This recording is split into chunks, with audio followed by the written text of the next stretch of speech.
All right, I might be as ready as I'm going to get in that case. Cool, man. I'm gonna read a couple passages of scripture, and then I'm gonna open up in prayer. Because I see what I do as like ministry, not just like apologetics and stuff. But if so, thanks everybody for coming out. Appreciate this. This is one of my good friends, David. I've known him for years. Like I said, he's one of the most well-read people I've ever met in my life. This dude just eats books. And on this topic, I think he's probably one of the best defenders of the resurrection. So I think he's very capable to defend this topic and just make a great presentation. David is very good with just the way he argues. He's very precise, very careful, and that's why I think he's just very, very capable of making a really good case for this. But I want to begin by reading 1 Peter 3:9. Blessed be the God and Father of our Lord Jesus Christ. According to his great mercy, he has caused us to be born again to a living hope through the resurrection of Jesus Christ from the dead, to an inheritance that is imperishable, undefiled, and unfading, kept in heaven for you, who by God's power are being guarded through faith for a salvation ready to be revealed in the last time. In this you rejoice, though now for a little while, if necessary, you have been grieved by various trials, so that the tested genuineness of your faith, it's 1 Peter 3:9. And then Romans 1:14 through 17. I am obligated both to Greeks and non-Greeks, both to the wise and the foolish. That is why I'm so eager to preach the gospel also to you who are in Rome. For I'm not ashamed of the gospel, because it is the power of God that brings salvation to everyone who believes, first to the Jew, then to the Gentile. For in the gospel, the righteousness of God is revealed, a righteousness that is by faith from first to last, just as it is written, the righteous will live by faith. So, Lord, we just lift up this time to you, God. I just pray for open ears, open hearts, open minds, God. This is not something we just believe as a theory, Lord. This is something we genuinely believe. We base our life around this. And we just pray, God, Lord, that you do the convicting, you do the convincing, Lord God, and use our words and just guide our speech tonight, Lord. And we lift up this time in the name of Jesus. Amen. So, yeah, as I was saying, this is like the centerpiece of Christianity is a historical event. Christianity lives and dies by this. And even the Apostle Paul basically, in theory, gives you an out. You know, if this didn't happen, then your faith is in vain. We're just kind of wasting our time. So what makes Christianity unique, as far as I'm concerned, is this historical event. Like, everything lives and dies by this. And that's why it's so important. And this is why I wanted to kind of turn it over to David, because he's one of the best defenders of this argument, of the evidence, and he's super well read. So, David, I'll turn it over to you and let you make your presentation, man. Sure. Thank you for having me on, John. So my basic case for the resurrection looks like this. The first premise is that we have testimony in the Gospels saying that Jesus was resurrected. I take it that that'll be a point of commonality between the atheists or skeptics and ourselves. The second premise is where things begin to get controversial. The second premise says that this testimony comes from eyewitnesses. Now, this is not to say that in every case it comes directly from eyewitnesses. I think in the case of Matthew and John it does. And then in the case of Mark, I think we're one removed, getting the testimony of Peter through Mark. And then Luke tells us in his prologue that his information comes from eyewitnesses, though he is less explicit as to who his sources are. But in every case, I think we are dealing either directly with eyewitness testimony or we're one removed. So given that, the next premise says that when dealing with eyewitness testimony, you have basically three options. It's either telling you the truth, it's a lie, or it's honestly mistaken. Now, I don't think it's very likely that we're dealing with a lie here, given the willingness on the part of the apostles to undergo persecution, in some cases martyrdom, for their belief in Christ's resurrection. So that seems to me to mitigate strongly against the idea that they're lying. It's a little harder to argue against the thesis that they're honestly mistaken, because there's kind of a whole bunch of different ways the skeptic might try to propose that they were honestly mistaken. I think the general one is going to be like hallucination is what they're going to have to go for. And for a variety of reasons, I don't think that works. Just the sorts of details that we're dealing with in the Gospels, right? Like Thomas putting his hand in Jesus's wounds, right? Or the disciples eating fish with Jesus on the seashore, or, spending 40 days with him after his crucifixion. These are things that it would be really hard to be honestly mistaken about. And so, given all of that, then I think we just have really good reasons to think the testimony is not a lie, really good reasons to think it's not an honest mistake. And so that just leaves us with that the testimony is true. But if the testimony is true, then the resurrection happened. So that's sort of the broad overview for my case. I think it's got broadly three points the skeptic could attack, right? They could attack that the testimony comes from eyewitnesses, or they could try to defend that it is either a lie or an honest mistake. Right on. So, what are some common objections that you receive for this argument? Maybe we can kind of go through that, and then if any of you guys want to kind of line up to hop on as guests, feel free, and I'll start bringing some guests up. But I wanted to make sure everything's kind of out, like the entire case is out there, and then we kind of respond and go in a little more detail. So.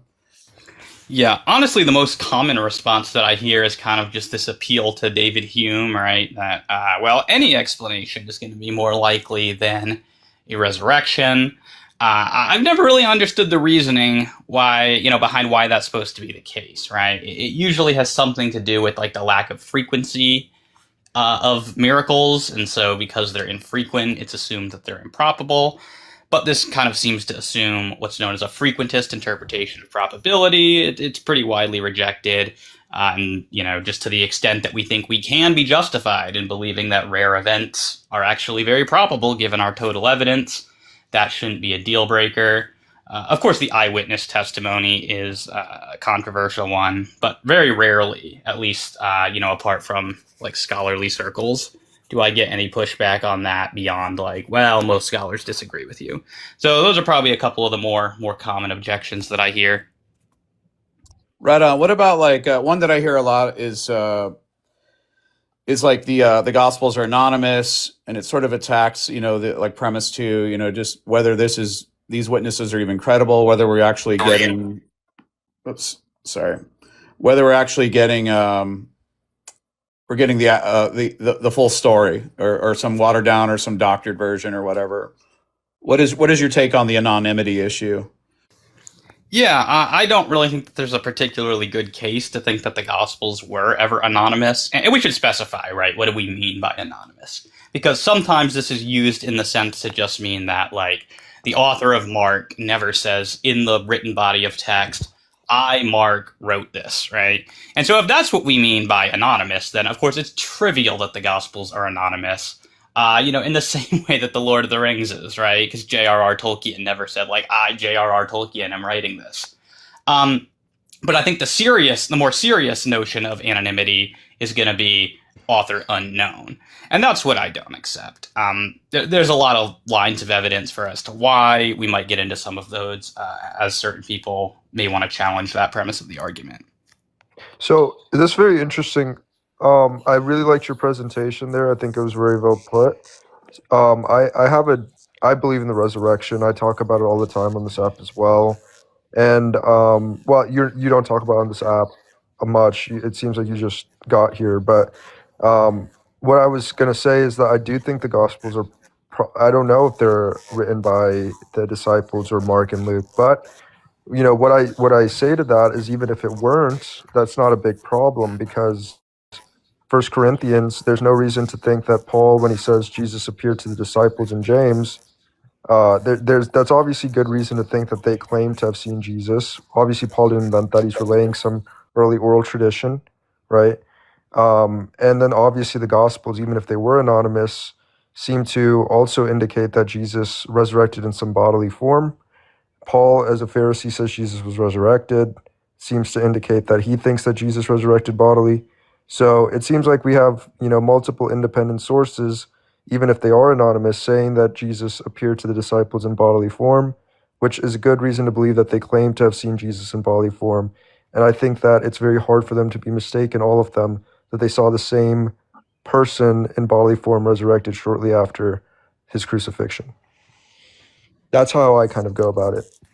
Yeah, I do have some worries about that, and why I think maybe granting even for the sake of argument, the anonymity of the Gospels could Oh, be. and not even for the sake of argument, really quick. I genuinely don't think there's enough evidence, but and that's fine. I don't think you need them to be written by again the disciples or Matthew or Mark and Luke to come to the conclusion that these people claimed and were convinced they saw Jesus in bodily form afterwards. And the Sure. same argument applies. It's very hard for them to be mistaken, all of them, that they saw Jesus in bodily form after the crucifixion um, at different times and places. So we could get into the evidence for like why we should think that they're written by their traditional authors, but I was just going to say, as a more general point regarding the structure of the argument, I think it could be a bigger issue than perhaps that you do. And the Okay. reason for that is that going like just based on what Paul tells us in 1 Corinthians 15 is we don't really have any details there about sort of what these resurrection appearances were like. And so from my perspective, that makes it very difficult to sustain the rationality of the disciples' belief in the resurrection, right? If we don't know what these appearances are like, it's hard to say that they're rational, just going based on 1 Corinthians 15. Now, if the testimony in the Gospels, that's coming from the apostles, there we do get the sorts of details that we need to establish the rationality of the disciples' belief. So that's why it's probably perhaps more of an important issue to me. Well, yeah, I see what you're saying. And what I would also say is that Paul, like I said just a second ago, he's a Pharisee. He says Jesus resurrected. Generally, when Jewish people are saying someone has resurrected, they're talking about a physical bodily event. So, yes, the Gospels are helpful in supporting the idea that this was a physical bodily thing that they were seeing. However, I find it to be good enough to say, although they might be anonymous, you can infer from Paul's writings that this is a physical bodily event, and it's convenient that the Gospels also seem to explicitly portray it as a physical bodily event. So I think there's enough reason there, regardless of the authorship, to think that this is what they were claiming. Because again, Paul, Pharisee, says Jesus was resurrected. That's good evidence that that was the belief of these Jewish people, that this person resurrected, and to them, resurrection meant a physical bodily event. So to be clear, I'm not like challenging that they believe that the resurrection was physical. Oh, I know you're not. Right. It's that we're not going to be able to establish the link between whatever they experienced and their belief that the resurrection was bodily without the sort of physical details that we only get in the Gospels. So that's the concern. It's not that you're not going to be able to get to a belief in a bodily resurrection. It's that you're not going to be able to sustain the thesis that this belief in a bodily resurrection was rational apart from the Gospels. That's my concern.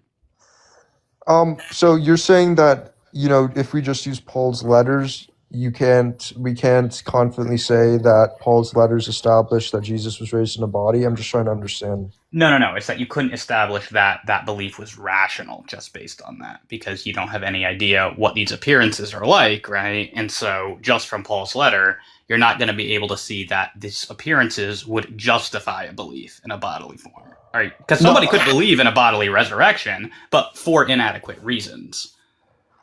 Yeah, hey, I just want to jump in too. Okay, I see what you're saying. Yeah, go ahead. Yeah, let me. I just want to kind of sort of frame things tonight. So, any skeptics too, if you guys want to hop in and talk with David, that's fine. I know he gave sort of like the elevator speech, version of his argument. There's a lot more to it.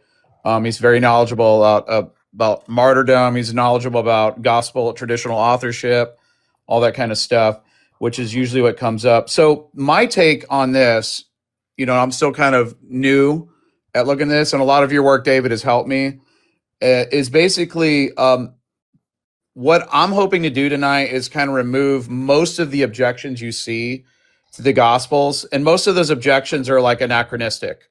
Like they're also inconsistent with how we like treat other ancient events. Like here's like probably maybe 3 or 4 of the common objections you get just from like average people about these books. The first one is like this is written decades later, like we can't trust it. And it's kind of like that is pretty common in like the ancient world. Like that kind of like objection is just anachronistic. We're like putting our standards on like ancient writings. The second one is sort of what you mentioned there earlier. It's just the authors don't mention themselves. This is really strange. Third one is that there's conflicting reports in the Gospels. It seems like there's contradictions. And then there seems to be a lot of scrutiny on like surviving contemporary accounts, like contemporary corroboration on these events. And so for me, a lot of this stuff, like I said, is anachronistic. And you can there's like counterexamples to this. Like, this is not surprising. So I think like tonight I'm hoping to remove the teeth from a lot of these like common objections, so we can kind of just get to the substance of what this is really about. Like, so for example, here's some examples of things that were written decades or more after the events. Like Alexander the Great, like his biography. Like, there's no surviving contemporary accounts. All this comes centuries later. A lot of people have heard this one. Another one is like Hannibal's attack on Rome. Like, this is a major military offensive. There's no surviving contemporary accounts from Carthage, where Hannibal's from. And the earliest surviving accounts come 70 years later. That's kind of like gospel like territory, decades later. And they come from like Greek and Roman sources. You also have like Spartacus in the Third Servile War. This is like a massive slave revolt. It involved like tens of thousands of slaves like revolting. Like, there's no surviving contemporary accounts. Most of the accounts, the earliest ones, come like 150 years later. So you get that, like, this is not surprising at all when it comes to like ancient historical events. The other one is this lack of like first person language, like this explicit first person, like I was here, I saw this. And I have a quote here from Kate Blackwood from Cornell University. She says, from antiquity through about 20 years ago, historians were invisible in their writing. Thucydides, for example, did not give his own testimony when writing about the Peloponnesian Wars in the 5th century BC, despite having participated as an Athenian general in them. You see this with Xenophon. He does this with Anabasis. He refers to himself in the third person. When he mentions Xenophon, he just says the name. Xenophon did this, Xenophon did that. So this is like, when we come to the Gospels, this is not like out of the ordinary. A lot of this stuff to me is like, it's just anachronistic. We're kind of like we have like this layman's idea of what we would expect to see, but it doesn't really gel with, what actually occurs like in ancient documents and all that. So I just wanted to kind of put that out there. Another point to make there is that demand for first person is also like, it's kind of like the skeptic doesn't actually care about that, right? Because you do have an explicit statement at the end of the Gospel of John, right, saying that this comes from a disciple. Similarly, in the book of Acts, you have the author using, we language, right? We did this, we did that. And yet, the same skeptics who are like saying, oh, we're skeptical because, Matthew doesn't use first person, they don't accept the traditional authorship of Luke and John. So I think this is kind of like, it's like extended out there, like, oh, we would believe it if they said this. But then like in practice, they don't actually care about that.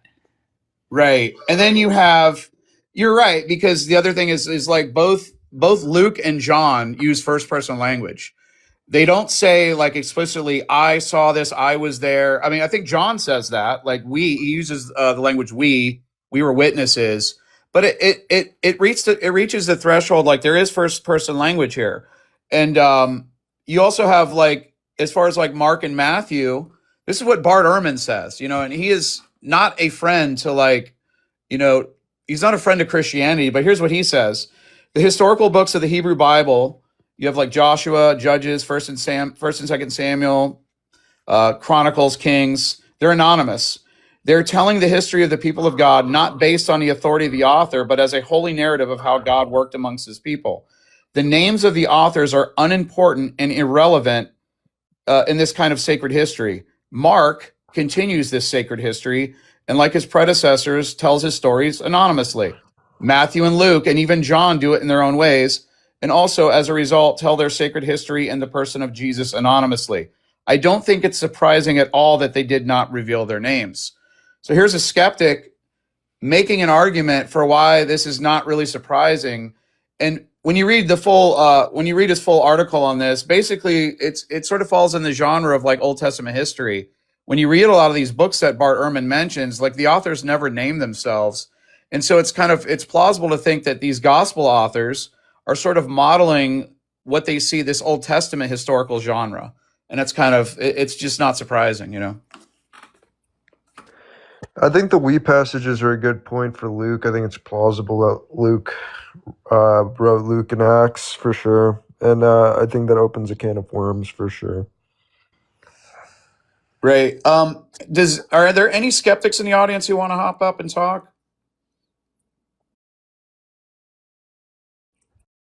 Got Phil Library is probably recording this. It's all good. Not so mad. Do you want to come up? Anybody?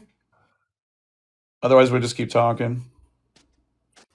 We could discuss with PRK a little bit, Sure. maybe some of the evidence for the traditional authorship of the Gospels, because he seems a bit skeptical about that. Yeah, I'm a little skeptical for sure. Do you have like a particular reason, like why? Just out of curiosity. Yeah, I mean, when we're looking at, like, obviously the common argument for Matthew and Mark is just the fact that Papias mentions it. The tradition that Irenaeus uses is based off what Papias says. Papias, Do we actually know that? I don't think there's any reason to think otherwise. Why Well, would we think one would otherwise? be, I presume you think that Papias only talks about Matthew and Mark, right? That's correct. Yet Irenaeus also talks about Luke and John. So why would we think this is all coming from? Why would we think this is all coming from Papias? What, Irenaeus? Yeah, why would we think all of his information's coming from Papias? I'm not saying that all of his info. I'm saying the Matthew and Mark thing obviously is. Well, Because wait. where Why is else would that he get it from? obvious? Where else would he get it from? Polycarp, his old teacher. In fact, he basically tells us that he does. Polycarp comes after Papias, right? They're contemporaries. Ignatius, Polycarp, and Papias are all like the students of John the Apostle who kind of carry the torch into the 2nd century. Isn't there debate on which John that was? Whether it was There like John is. the Elder or... Yeah, I don't think in the case of Ignatius and Polycarp there is. So that's generally, I think, pretty secure that that's John the Apostle. There is some dispute with Papias, whether he goes back to John the Elder or John the Apostle, or whether there's a distinction between those people. We could get into that if you want. I think it's all John the Apostle. But yes, you're right to say that there's some disagreement there. Yeah, I mean, so if you're saying that, so you're saying Irenaeus, that's actually the first time I've heard of that. So you're arguing that Irenaeus isn't using Papias as a source of information that Matthew and Mark wrote those Gospels. Correct. I've never heard that. Well, Never heard that. I could give you a few reasons why. I Yeah. mean, we know that Polycarp is his teacher, right? We know that a Okay. significant amount of the material in Against Heresies is coming from Polycarp, because Irenaeus tells us that. But perhaps the most interesting piece of evidence comes from what he says at the very end of Against Heresies 3:1:1, right? Right after he's finished relaying his account of the 4 Gospels, right? Attributing them to Matthew, Mark, Luke, and John. When he recounts his tradition about John, he says that John wrote his Gospel while he was residing in Ephesus. Now, when we track down where he's getting that information from, right, there's 2 other passages where he relays that to us again, right, this information about John in Ephesus. I believe it's in book 2, I want to say it's 2:22:15, and then again in 3:3:4 of Against Heresies, right?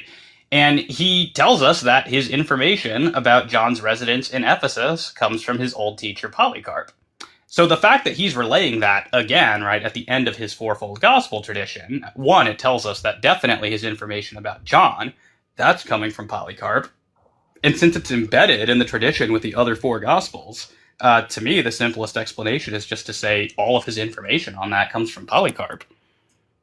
And you're talking about Irenaeus, right? Correct.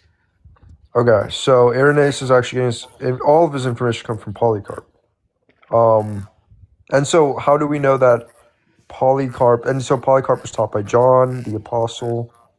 That's the view. And so what's the reason to think it's John the Apostle and not like John the Elder? You talking about with respect to Papias? Yeah, you're saying Polycarp was taught by John, right? Yeah, I don't think that's controversial, though. I mean, that's explicitly said by Irenaeus. That he was taught by John the Apostle? Yeah.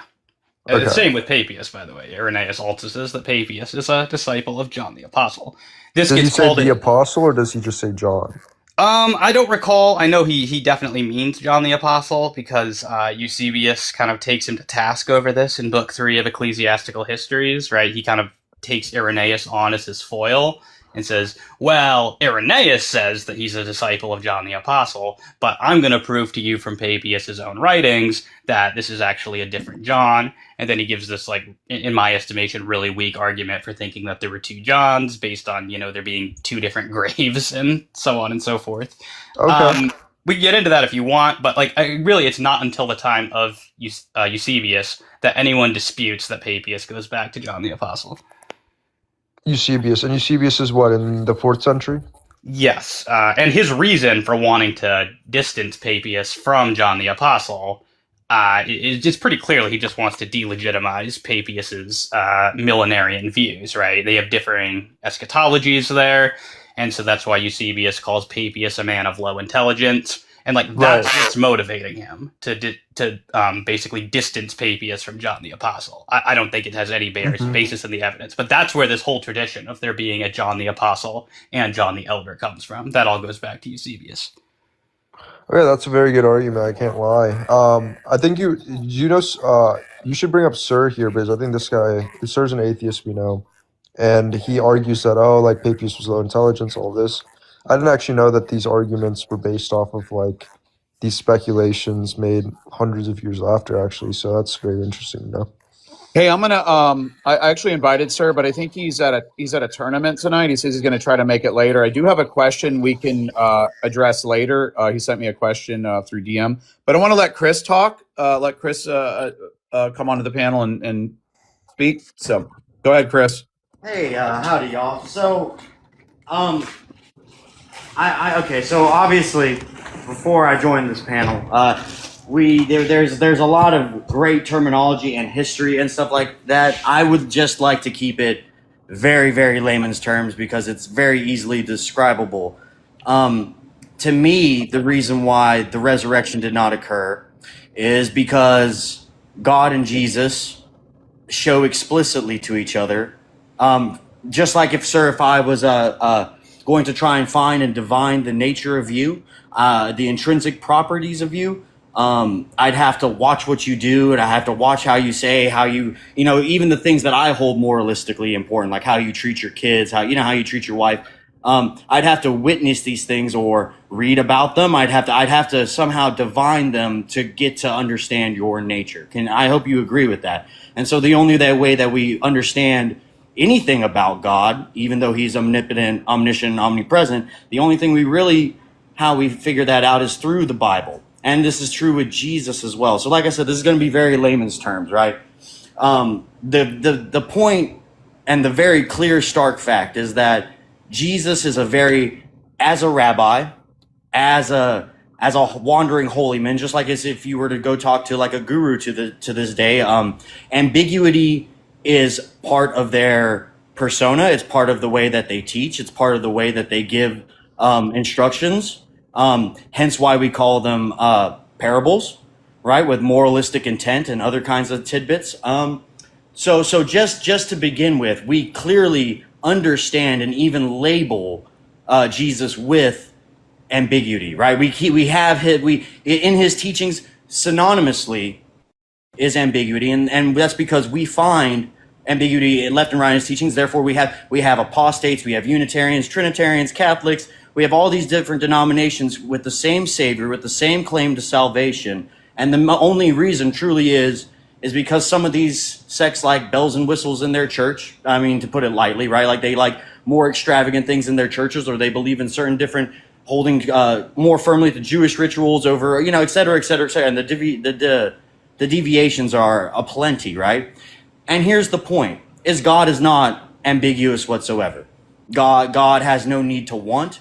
He like omnipotent, omniscient, omnipresent. There's no gray area with God. And we see that clearly with every single thing that he does. There is not a single passage in the Bible, in the Apocrypha specifically, that shows God's ambiguity in anything. We see very black and white, very decisive and objective thinking towards his will. In fact, Here's some examples. Chris, I'm I gonna mean, have to interrupt you. Can you land the plane soon? So we sure. kind of because we're tonight we're talking about tonight we're talking about like the historical case for the resurrection, and I just don't want to go off topic. No, so here's the thing. It's kind of, in my eyes, in order to have a historical case for this, you have to first prove that the resurrection was exactly what that was a holy divine resurrection. And what I'm showing you here is it's almost like if you were to pick up Animal Farm and just ask me to basically read it, I would basically read it to you. But if I was going to actually try and explain it to you, I'd have to actually tell you the source of it, who was it written by, right? These details truly do matter. And his history encompasses more than just a timeline. So it encompasses archaeology, it encompasses languages. I mean, and you know this, sir. You just got finished talking about different apostates and stuff, so you clearly understand this. So just bear with me. I will land this plane, but I'm definitely on topic, sir. God has an unambiguous nature, sir. He's very black and white. The very first instance that I can quote is the Ten Commandments, which very clearly start with "Thou shalt" and "Thou shalt not." God has no need to give you any other instructions. God has no reason to be gray with any of his subjects. Right. My guest only has so much time, so I'm gonna have to kind of interrupt it. If you could just nutshell the question you have or the point you're making. Sure. Can you how do you justify the resurrection as an actually divine thing with what I've laid out for you, right? And so therefore that gives testimony for it to be defended in to begin with. Because if it doesn't actually have a foothold, sir, if it doesn't logically make sense, then it's an illogical standpoint to defend it. And you can defend however you wish. That's fine. People, and I got on here and somebody tried to tell me that the apostles dying for their belief was subject to proof of the resurrection and that it was real. And as a U.S. military vet, people die for what they believe and what they think they believe in and what thing they don't believe in all day, every day. Yeah, you're missing the point completely. Well, let me let David respond to that. Yeah. David, were you able to kind of sort of see what his objection was? It sounds like he was, I don't know. He just seems like he's unsure of the sources. I'm not quite sure what the objection was. Yeah, neither was I. I didn't discern any like clear and cohesive objection in like the early part. At the very end, I guess there's something to respond to, right? About people. We're gonna let David respond to that a little bit. All right. Yeah, the claim that people like will die for what they believe in. Well, of course, I will agree with that, right? You said they also would die for things that they don't believe in, but you gave the example of like people dying in like military combat, I assume. And I think that's a little bit different, right? Like, it's not like people are willingly dying in combat. Yeah, it happens. People know that there's a risk, but they've got a fighting chance. I view that as being quite different, right, than willingly laying your life down for your beliefs. And that's what we're dealing with in the case of the witnesses to the resurrection.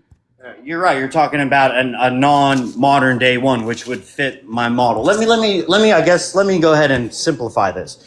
In order for you to defend the resurrection as a standpoint of a divinity from a divinity aspect, right? This is a holy occurrence. This is a divine occurrence. Let me interrupt you, Chris. He's making a historical argument. He's not appealing to like anything divine. He's just making a historical case. He's saying that the reports in the Gospels are historically accurate. Okay, well then I would definitely give you a book called The Satanic Verses, which has nothing to do with satanic verses, but it is written by a man named Salman Rushdie, and it is a novel, and it is about the Quran, and it's rather funny. There's also a Christian kind of version of this. It's called Walking with My Best Friend Biff, or something like that. Biff. Good Christian read though. But these two novels can actually show you. Because they go word for word with the testimonies, with the actual thing, but they can show you just on a novel aspect how this could be written as just a novel aspect. And I would like a very nice guy, but you also seem like you're not tracking like the dialectic of the argument. Okay. Yeah, sorry, Chris. I think it's a little more here than what I'm not sure you're tracking the argument. I had to disconnect you because this is. We're just gonna go off on a rabbit trail here. So no offense, brother. Anyone else want to come up and talk with David? Anyone else who's on the skeptical side. I think PRK left. I'm not sure why. I wanted to get in why Clement of Alexandria is a third early and independent witness for the authorship of the Gospels, but that's okay. Maybe he had limited time. Yeah, I'm not sure. Yeah, maybe he might get disconnected. Usually he doesn't vanish like that because this is kind of his bread and butter. This is all he talks about for the most part. So I definitely invited him. Let's see. Let me see what we got here. Not so mad. Are you ready to come up? Phil Library, you guys want to come up at all? Otherwise, we can keep talking. We're scaring all the skeptics away. Yeah, and brother, I mean, they talk about this on here all the time, and I'm like, I'm giving them an open platter to come up here and talk. Let's get real about this, because this is always discussed somewhere on some live. And I'm like, all right, let's really talk about this. Let's get somebody who knows the stuff. Sir, Sir is the guy I really wanted tonight. I'm kind of bummed that he was at this. He couldn't make it. Hopefully he can come later. We could do a part 2. Okay. Well, let's kind of maybe we can ask his question here and then see what you think. So basically the question he asked me was he was asking about like redactional changes, changes in the baptism story, Mark's messianic secret, the evolution and the post-resurrection appearances, Galilee to Jerusalem, and how difficult it is to reconcile them in an HRP model and how he wouldn't expect the big points to disagree if these are from eyewitnesses. And he wanted me to ask you how you'd respond to scholars like Walsh or Mills at the point of how the Gospels are aware of. And they use techniques consistent with subversive biography, which he says is not concerned with history so much, but more concerned with attaching moral teachings to the main character. So, and this would be like, I guess they would be doing opposite of what you think a hero would do in the story. The hero is weak or poor. He challenges authority. He gets killed in the end. And so it sounds like he's saying there's a lot of like sophisticated storytelling. It may or may not be historical. There's a lot of redactions and things like that. And it just seems like what you see in the Gospels is more consistent with a different type of non-historical genre. It might include historical events, but it's not strictly. It seems like it's almost there's like these moral teachings they're trying to convey more or less. So, but I was curious what you thought about that. Yeah, sure. I mean, there's a lot of moving parts there, but I'll see if I can address all of them. Yeah. With respect to redactional changes, honestly, that kind of doesn't make sense, right? Because a redaction is a change. That's a redundant term, redactional change. But yeah, to say a redaction is just to say like a later gospel author changes something in an earlier gospel, and often it's assumed that like if a change is made, then it's done like for no reason, right? It's done for a non-historical reason. And I just fundamentally don't accept that, right? You can change something because you have a different source, right? As long as it's not a contradiction, right? And it's not being done for like a fictitious reason, then it's not a problem that like a later gospel author, maybe adds something to a story. Perhaps they're dealing with another eyewitness, right, who adds this detail. And so they want that added in there. So I don't think that there's anything inherent to there being a, redaction of an earlier gospel and a later gospel that is going to speak against historicity. Let's see. I believe something was said about like the Galilee and Jerusalem appearances.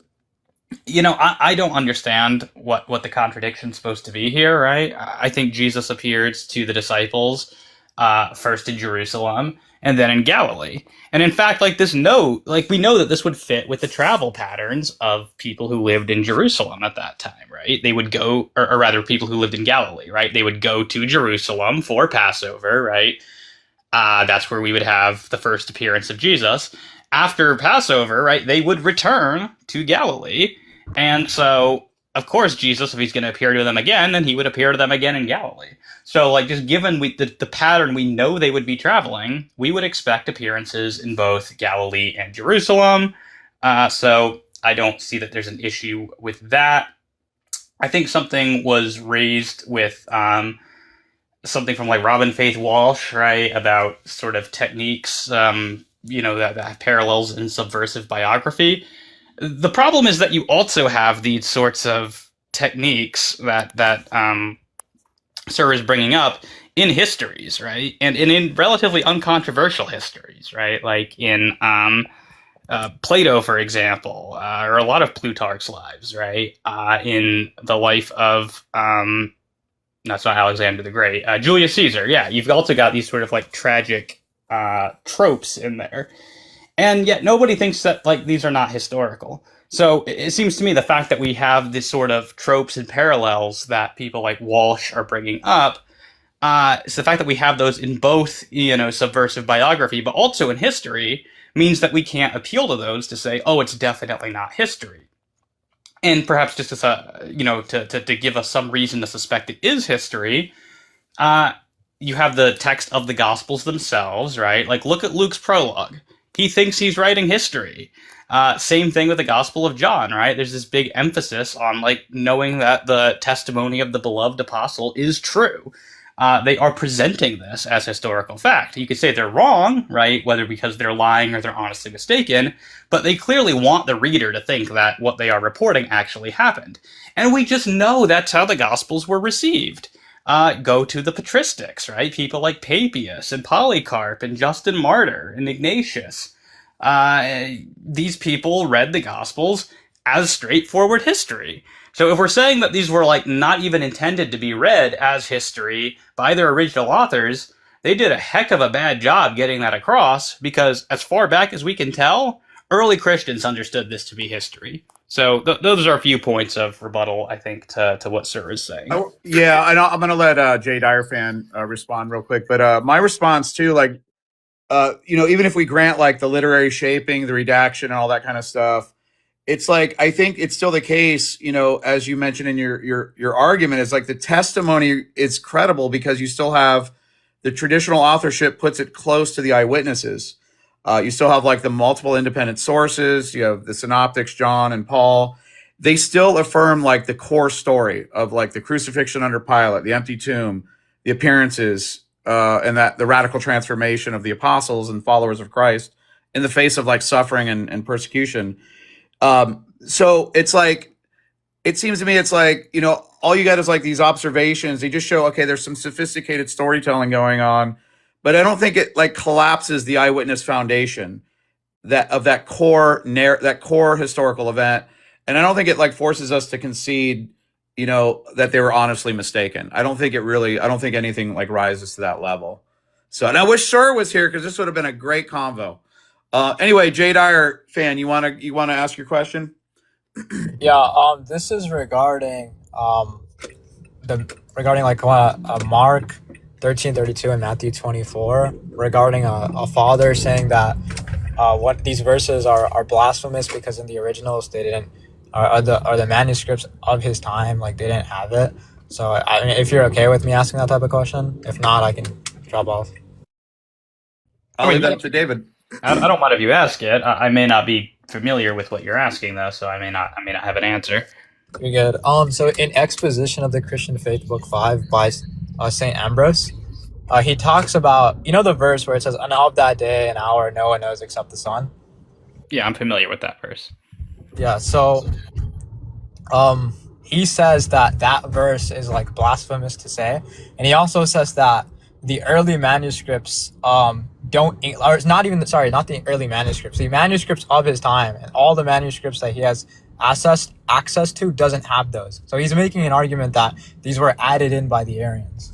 I guess like, is that wrong? Was he wrong when he said that, or is that the case? I don't know. That's my question. Yeah, this is interesting, actually, because this is not, an issue with which I'm familiar. I guess my first question would really regard, like, the state of our current manuscript evidence, right? And do we have manuscripts today without that text in it? That would probably be my first question. I'm assuming not, because as far as I know, that's not a disputed text in the New Testament, the way, like, the last 12 verses of Mark would be, or the pericope adultery would be.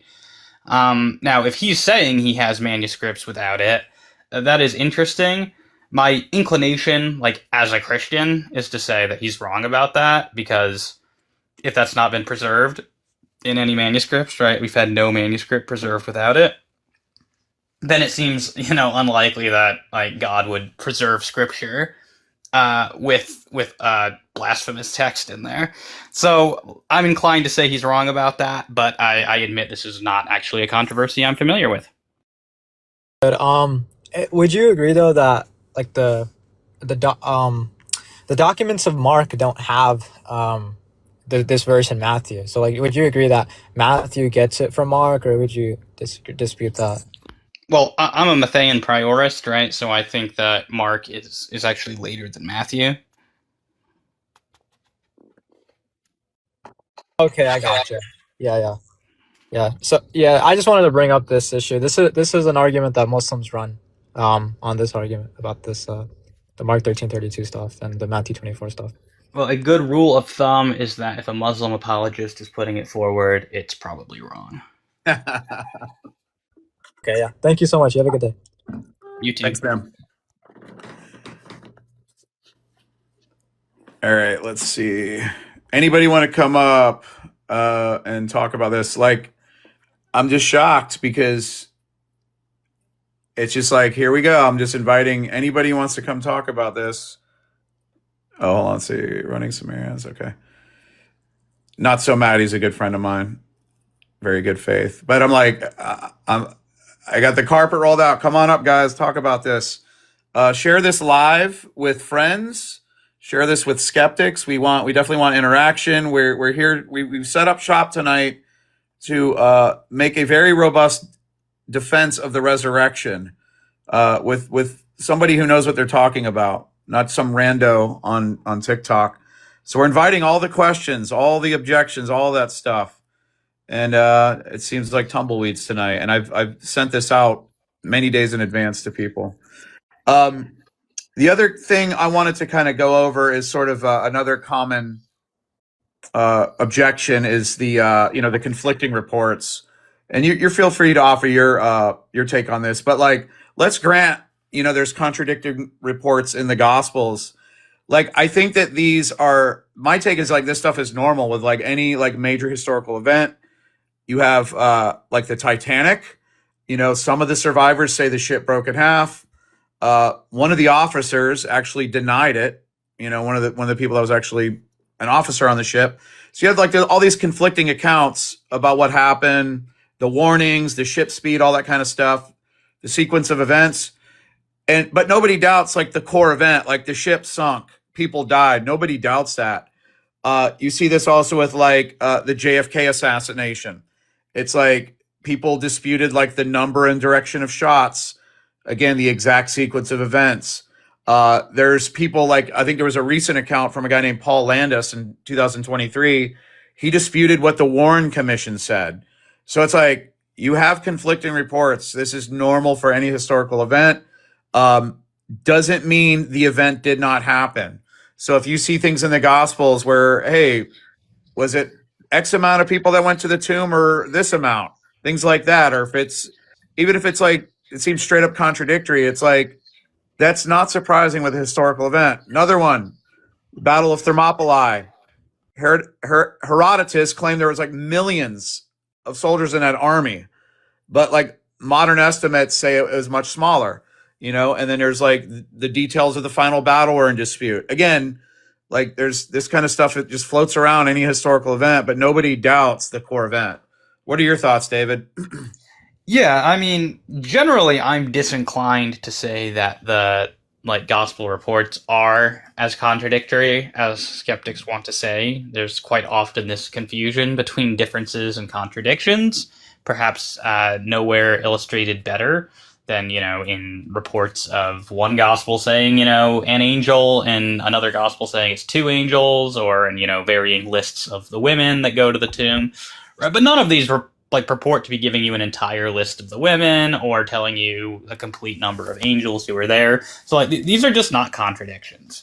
But to your point, even if there were, minor contradictions, that's expected in eyewitness testimony, right? You gave the example of Titanic already.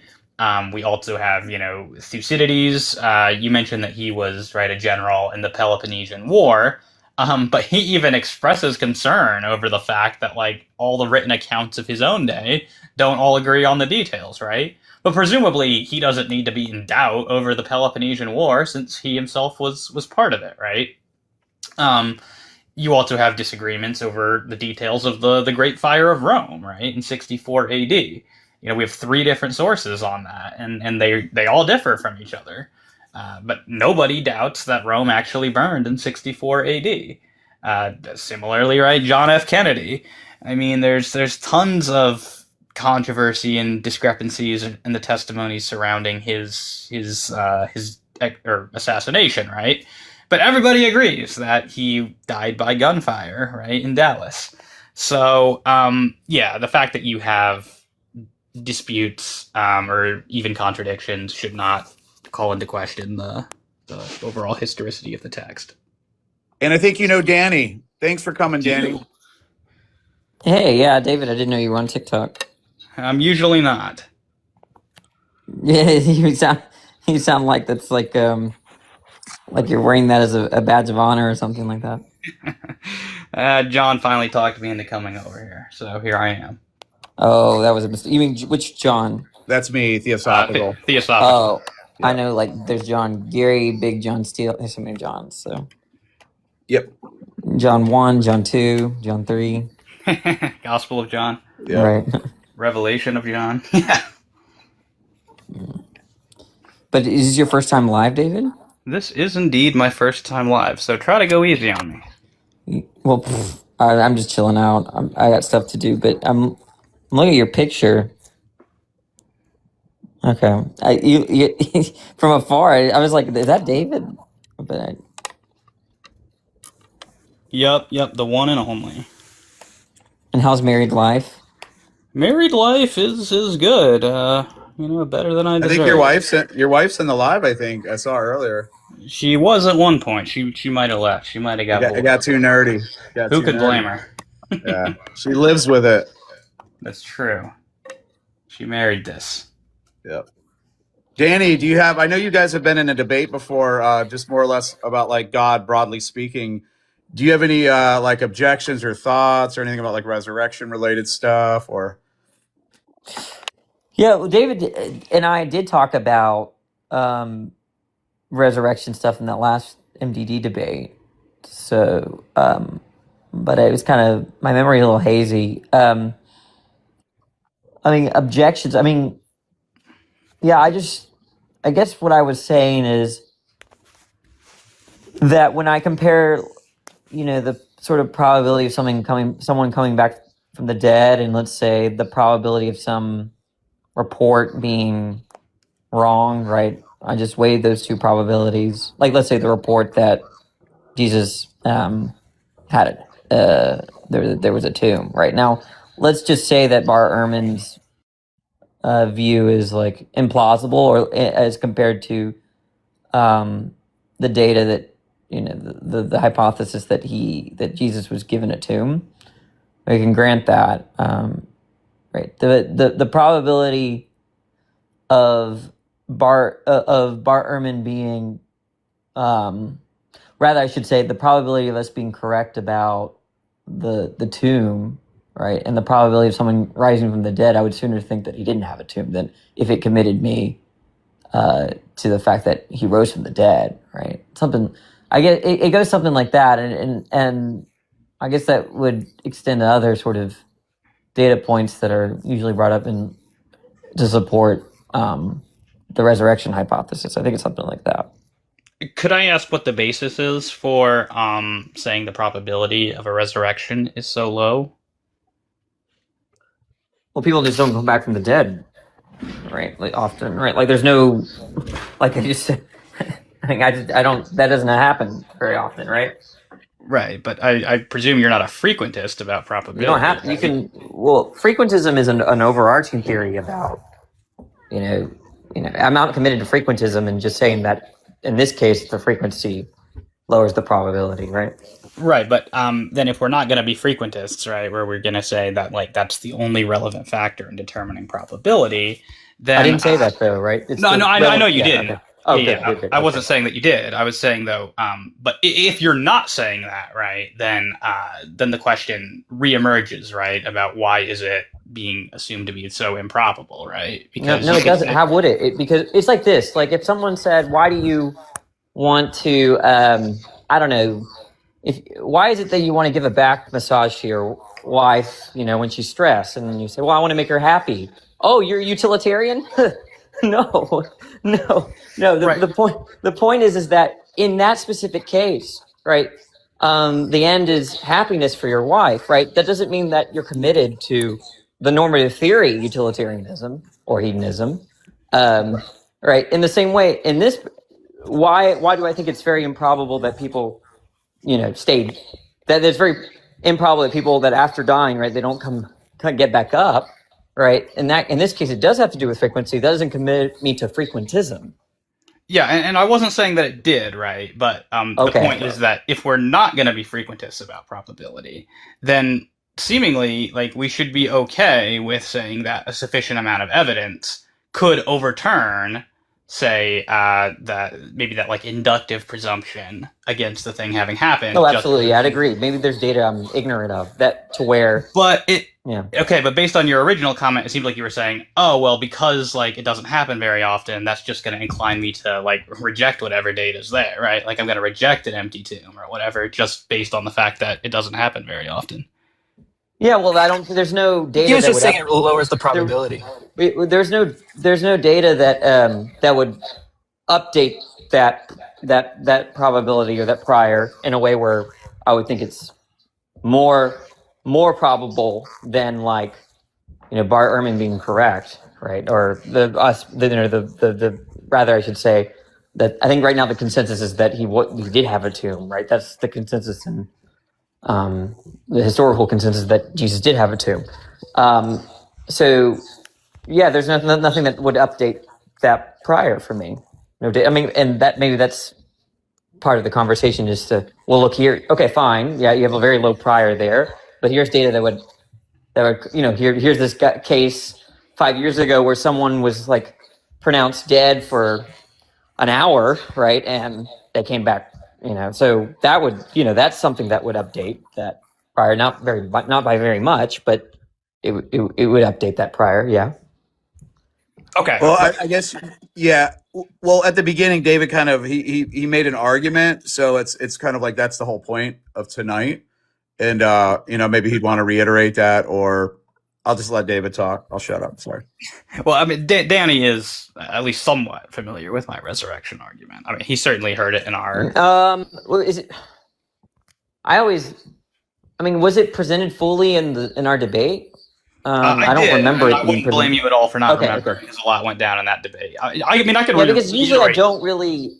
Usually I don't. I play defense on a lot of that stuff. I don't actually actively seek to show Christians why they shouldn't think that there's erection. Maybe they should. It's not one of those things where like there's nothing conceptually wrong with that, right? So it's like I don't think it. I think one could be rational.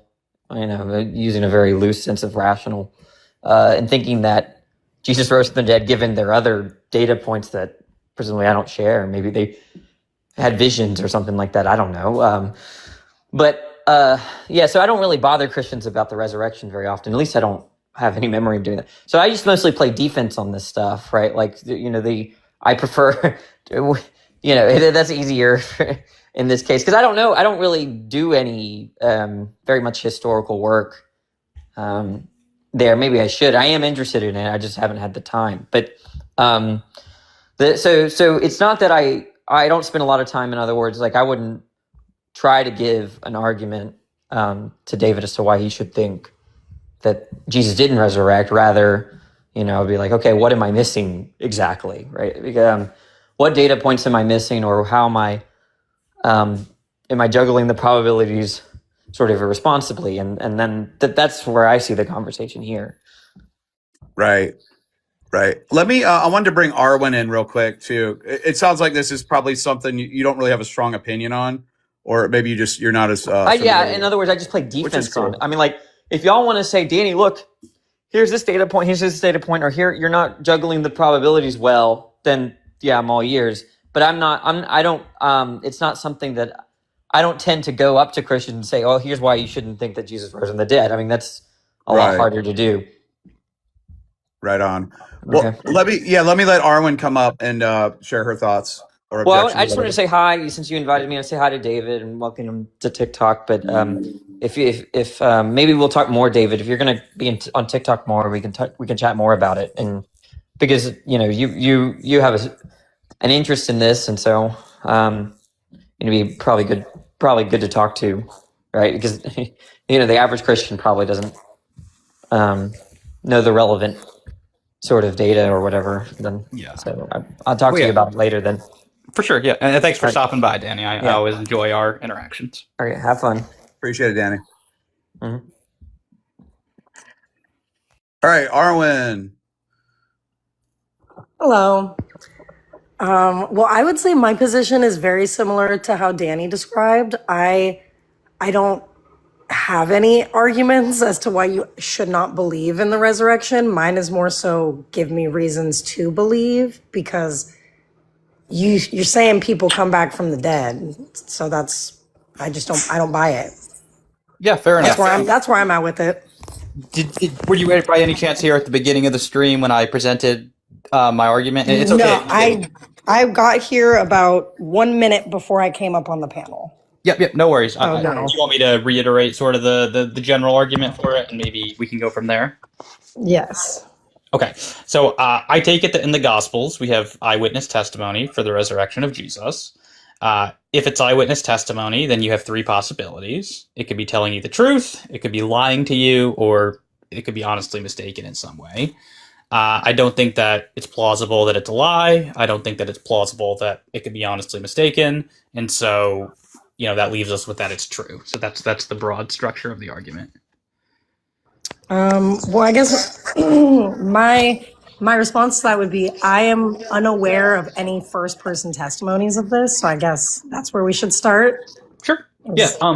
So what do you make of the Gospel of John, right? Like right at the end of the Gospel, right? I believe it's John 21:24, right? It says that this comes from the disciple who Jesus loved, right? That he wrote these things. So the Gospel of John certainly has a claim in it to be eyewitness testimony. But isn't it scholarly consensus that the Gospel of John was written by a whole group of people? There are certainly those who want to say it's a community gospel. They have various arguments for that. We could get into that if you want, but I don't think that's consensus. My position is we don't even know for sure that John wrote John. We're actually kind of like scholars are leaning not in that direction. So why should I think that John wrote John and that John was a first person account or a witness? Sure. Well, one reason is going to be that it directly says so. Another reason is going to be, I think, the extensive amount of external evidence from ancient sources identifying John, the son of Zebedee, as the author, right? People like Papias, Irenaeus, Clement of Alexandria. So we have quite a lot of external sources, including, people who are supposed to have known the Apostle John, right? Papias is supposed to be a disciple of the Apostle John, and he's telling us that the Apostle John wrote this gospel. He seems like he'd be in a good position to know. There are some other reasons as well, but maybe I'll let you respond to those first. Let me interject really quick, just to kind of bracket something. So a lot of times with ancient writings, the only reason we know someone wrote a document is because there's like this external tradition that tells us this. Like, correct me if I'm wrong, like David, like Plutarch, he doesn't like actually name himself. So we get this external tradition saying Plutarch wrote this and it gets passed on. And that's sort of the same thing that's happening. That's sort of what's happening here with the Gospels. Anyways, I'll let you carry on. Yeah. It's not uncommon that you have to know the author from external sources. But sorry. I'm unfamiliar with the verse in John that John claims to be like an eyewitness to these things. Could you give that verse? Sure. It's John 21:24. I can look up the exact verse for you if you want, but it basically says that, this is the disciple who wrote these things, and we know that his testimony is true, is pretty much what it says. I could pull up the exact words for you if you want. No worries. I'm pulling it up right now. John 21:24 says, "This is the disciple who is testifying to these things. And he has written them, and we." I guess I hate that I have to bring this up. Maybe we need some context, because where does it say that John did it? Well, that's fair. It doesn't. How do we know when doesn't- it's saying this disciple? When it says this disciple, how do we know that they're talking about John? Yeah. The text itself doesn't tell you which disciple it is, right? This is going to be putting a name to that disciple is going to come from the external testimony. Yeah. Which, like I said earlier, I don't know not that uncommon. I can't say that was John. A Bible doesn't say that it's John. It just says this person wrote it. What if we put aside the question? Well, what if we put aside for a moment the question of, like I said, the name of the person? Scholarly consensus is that it was probably written by a group of people and that it was anonymous. So, how do we know this was John? Well, okay, so the first thing I want to say is maybe we put aside for a moment like the question of the name of the person, right? It does claim that it's being written by a disciple. I think you can see that in the text, right? Yes, it does say a disciple wrote this, and that's how we know that it's true. And Jesus had 12 of them, right? If it's written anonymously, like, how do we know that statement from the Bible is true? Yeah, I was just trying, like, you had initially said, like, you weren't aware that we had any eyewitness accounts, right? And so I was just saying, like, this gospel does present itself as being one. But, how do we know that it is? Well, that's fine, right? I mean, I'm going to say it's going to be based on it saying so, based on the external testimony from both friends and enemies of the faith, by the way, identifying John as the author. So those are going to be the primary reasons for accepting it.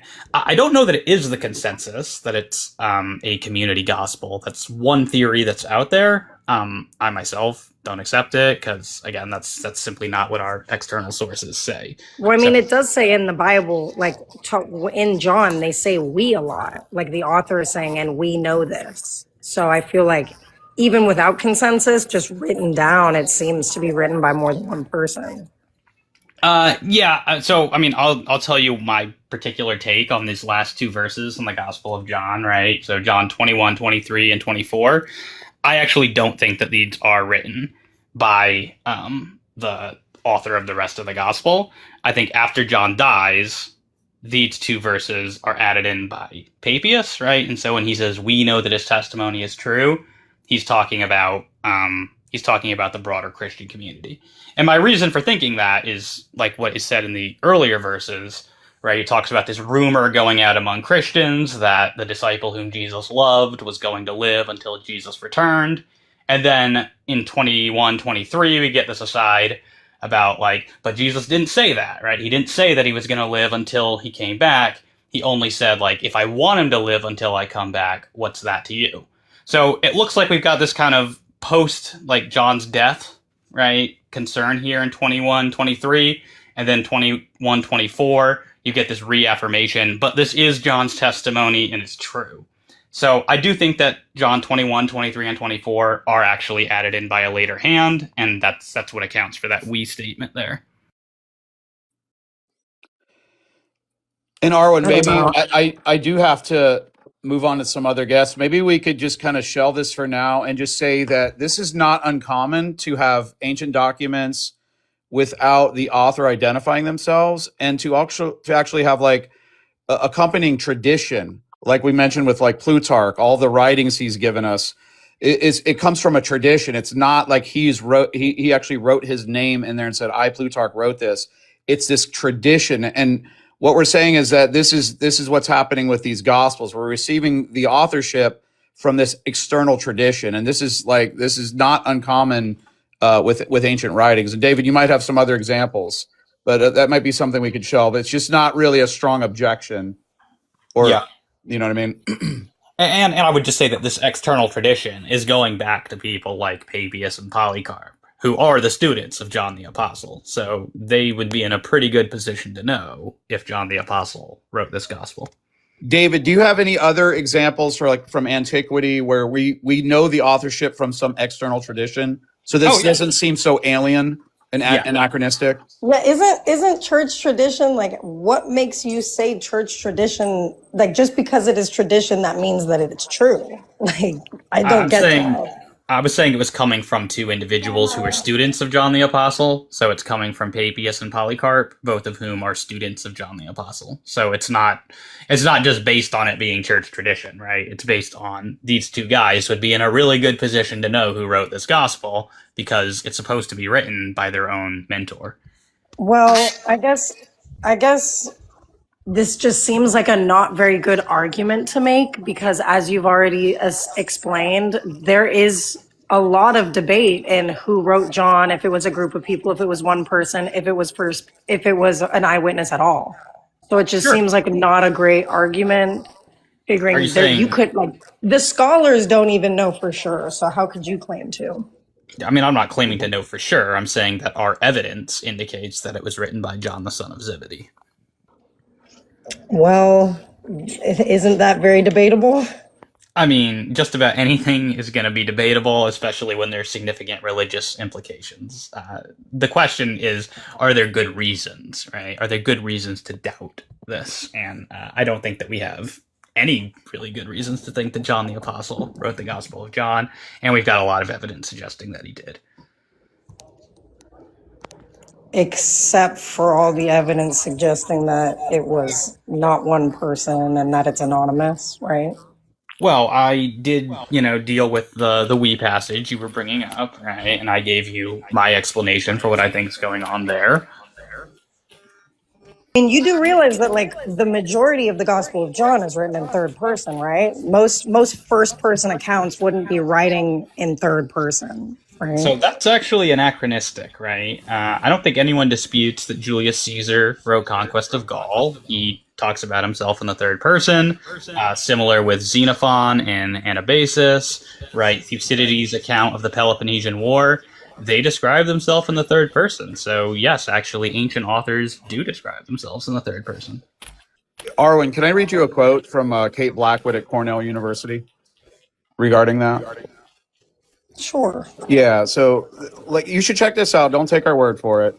So what she says is from antiquity through about 20 years ago, historians, you guys will have to mute because I'm hearing an echo, guys who aren't talking. Thank you. So from antiquity through about 20 years ago, historians were invisible in their writing. Thucydides, for example, did not give his own testimony when writing about the Peloponnesian Wars in the 5th century BC, despite having participated as an Athenian general. So this is a guy who was actually in that war and he's writing about it, but he never mentions himself in the first person at all. And then as David mentioned, Julius Caesar doesn't do this. You have examples from like Xenophon and his work Anabasis. He refers to himself in the third person, never as the first person, or very rarely. So this is anachronistic. This is us kind of putting our standards on ancient writings. But if you actually look at like how ancient writings present themselves, this is not uncommon at all to see this sort of thing. Hopefully that helps. All right. You did say that you have other people to talk to. Hey, Coco, what's up? But Yo, what's yeah, up? I remain unconvinced that it's 100% eyewitness testimony. I mean, once the scholars can know for sure, then maybe I'll take their word for it. But it's highly debated, so I don't think that's a wonderful argument for why the resurrection really happened, seeing as the scholars don't even know for sure. Well, Arwen, I didn't think that we were gonna probably convince you here on the spot, but did we at least give you did we at least show you that maybe it's defensible, right? The idea that the Gospel of John at least comes from an eyewitness. I mean, maybe I have only ever really heard that the scholarly consensus is that Matthew, Mark, Luke, and John are all anonymous. So I wouldn't take any of them as first-person accounts, seeing as we can't even confirm for sure who wrote them or when exactly. And none of them were written during the time of Jesus either. We know that for sure. I don't know. It just really doesn't seem like that strong of a position. And also, I mean, you are fighting a really high uphill battle here about saying a guy came back to life when that just doesn't really happen. So yeah, I would say this just isn't the most convincing. That's fair, Arwen. This is a lot to swallow. You know what I mean? One thing I want to leave you is at least can we kind of like, I hope we addressed that, like the idea that like if someone doesn't mention their name in an ancient writing, like that is not like uncommon. Like, because like I mentioned, we brought up several examples. I read to you from a scholar. Even with here's some examples too of like documents being written decades later. Here's a historical event that happened that you don't hear about until way later, is Hannibal's attack on Rome. This is like a major offensive from Carthage. Hannibal like invades Rome. He's bringing elephants and all this stuff. There's like no surviving contemporary accounts from Carthage about this event. Everything we get is like 70 years or more later, and it's written by like Greeks and Romans. So the Gospels, you have like some of the Gospels are written like 30 years later. So here's like a major historical event we don't see until 70 years later. Spartacus and the Third Servile War. This is a battle where like you have tens of thousands of slaves revolting in Rome. There's no surviving contemporary accounts of this. The earliest accounts come 150 years later. So we're not asking you to believe in Jesus tonight. We're just saying some of the objections that people raise are just not applicable, or maybe they're just not well informed with like the literature and then like the nature of history. So if we can at least put that out there, that's helpful, and it just helps kind of like push the conversation forward. Sure, but I am pretty well informed that people don't come back from the dead. That's fine. Hey, what's up? Yeah. Well, we're gonna move on to Apollo and then Controversial Compass. Let's go with Apollo first. Thanks for stopping by, Arwen. Okay, can you hear me? Oh, Yeah, oh, we let can me hear go you. first. Oh wait, Okay, hold on. first. Actually, I did raise up Coco first. Yeah, let's let Coco go. Sorry, Apollo. Well, I was in the request first, but Oh, okay. yeah. I was- Oh, either way. Okay. Well, okay. I have a lot of questions. So, okay. So, David is the guy you told me about, Theosophical, right? Like, he's Yeah. the biblical scholar. Okay, cool. Nice to meet you, David. My name is Coco. I'm an Nice to meet you, agnostic. Coco. Yep. I host debates. I debate people on TikTok. Yada yada. Maybe we can collab in the future. Maybe you can hop on a debate. But I guess like one of the questions that I have is isn't there a book in the Bible named Peter? Maybe I'm confused. But there's a book named Peter, probably written by Peter, right? Yeah, you've got a couple. You've got a couple Peters, First and Second Peter.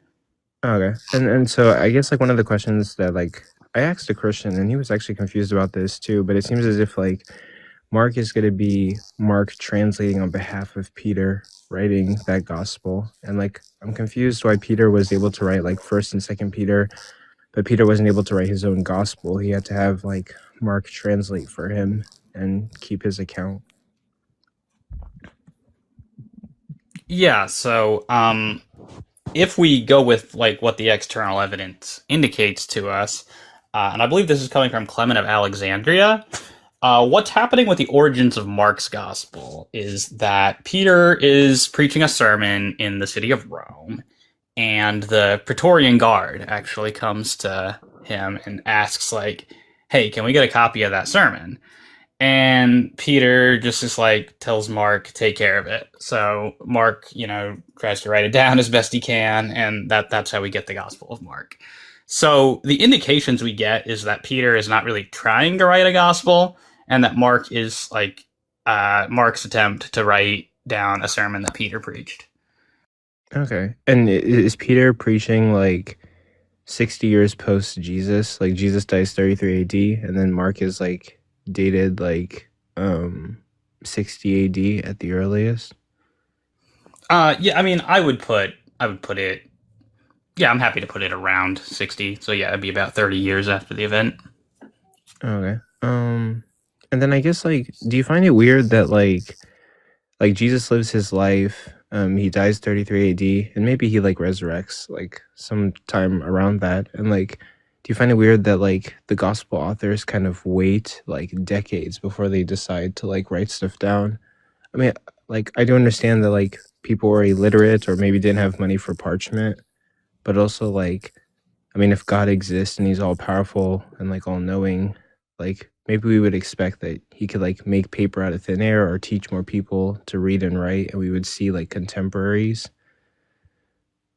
So, I mean, I'm guessing I probably date the Gospels considerably earlier than perhaps you would. I put the Gospel of Matthew in 42 AD.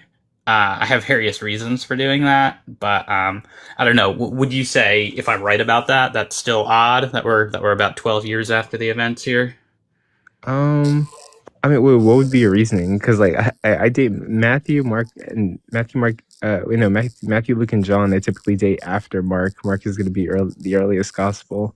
Yeah. Well, we could. I mean, so I myself don't think that it is, right? But even if you think it is, like most of my arguments for a 42 date for Matthew are kind of independent. So that would just be pushing you to like a really early date for Mark, right? You'd have to be before 42. I hold to what's called the Griesbach hypothesis, so I think Mark is the last of the synoptics to have been written anyway, but like we don't have to adjudicate that. I'm just saying that like you don't have to accept the priority of Matthew to accept my arguments here. But with that being said, it's a very much a cumulative case, right? Like I have a whole bunch of reasons, and I go through this on my YouTube channel, right? Pushing kind of Matthew's gospel earlier and earlier. The two reasons that really push it furthest, like that far back or that early, however you want to cash that out, are going to be, I think, Paul's apparent dependence on the Gospel of Matthew in 1 Thessalonians, the apocalyptic material in Matthew 24 and in 1 Thessalonians. It's almost identical. You've got verbatim agreements, right? This thief in the night language. You've got a lot of like verbatim Greek words here that show up that are just sort of uniquely concentrated in Matthew 24. And there's a lot of detail here, but basically when you do an analysis of the words, they look a lot more Matthean than Pauline, suggesting that the order of dependence is Paul was pulling this from Matthew. Now, 1 Thessalonians is typically dated to about 50 AD. It's one of Paul's earliest, if not his very earliest epistle. So that's going to be pushing Matthew into the 40s. For settling specifically on 42, sorry, do you want to respond to that? Because it's going to be a whole thing if I specifically go into my reasoning for 42. Oh, no, actually, like that's pretty interesting. So basically, like Paul is writing his writings. He depends on Matthew, and Paul is like an early writer. So that's going to sort of like push Matthew to like an earlier date. Is basically what you're saying, because Paul couldn't have like depended on something that wasn't written yet. Right. So if 1 Thessalonians is about 50 AD, then Matthew would have to be in the 40s. Okay, yeah. Okay, yeah. That's definitely something I could like look into. But the broad reasoning for specifically 42 is going to come from this. I think it's an undesigned coincidence of sorts between Papias and Irenaeus. So Papias tells us that Matthew writes his gospel when he's leaving Jerusalem, essentially, to preach abroad. And Irenaeus says that Matthew writes his gospel while the church at Rome is being founded. So we have two independent time markers here. And so I want to trace down when did those events happen. We've got a fair bit of evidence. We don't have to go through it all here, but we've got a decent amount of evidence, at least 3 different sources, that the apostles dispersed from Jerusalem 12 years after the crucifixion. So if we put the crucifixion about 30 AD, 12 years after that is going to be 42 AD, right? And so that's when Matthew would leave Jerusalem, at least according to this tradition, and according to Papias, that's when he writes his gospel. Now, Irenaeus says that the Gospel of Matthew is written while the church at Rome is being founded. When did that happen? Eusebius and Jerome both tell us the church at Rome is founded by Peter in, you guessed it, 42 AD. So that's 2 sources that I take to be independent of each other. They give us independent time markers, and yet they both converge on the date of 42. And so that's the snapshot for why I date the Gospel of Matthew so early. Also, like, isn't it the case that like Papias might be talking about like 2 different gospels that aren't the gospels that we have? I think he says like one of the gospels is written in ancient Hebrew, and then one of the gospels is like out of order. So he does say that Mark's gospel is disorderly. That is correct. I don't think that that's any particular reason to think he's not talking about the Gospel of Mark, though. The Gospel of Mark is very episodic, and the chronology does not always align with Matthew and Mark. So that doesn't seem to me to be a reason to think he's not talking about the Gospel of Mark. Now, regarding the Gospel of Matthew, it's a little trickier, right? You've got this statement from him saying that Matthew wrote in the Ibride dialecto, right, which is typically translated as something like Hebrew dialect or Hebrew language. Now, that word dialecto is pretty darn vague, right? It can mean language, it can mean dialect, it can mean style. Now, if it means something like style, that actually matches pretty darn well what we find in our Gospel of Matthew, right? Jesus is the Jewish Messiah in the Gospel of Matthew. There's all these statements of like, he fulfilled this prophecy, he fulfilled that prophecy, right? This was done so the scripture could be fulfilled. So Matthew does have a very Jewish flavor to it. And so, given that the translation of the word dialecto there, style, is possible, and given that, Hebrew style matches what is known about our Gospel of Matthew, my reading of Papias is that he's saying that Matthew was essentially written for Hellenistic Jews, and not saying it was written in the Hebrew language. Oh, okay, so you would say like it's probably Hebrew style.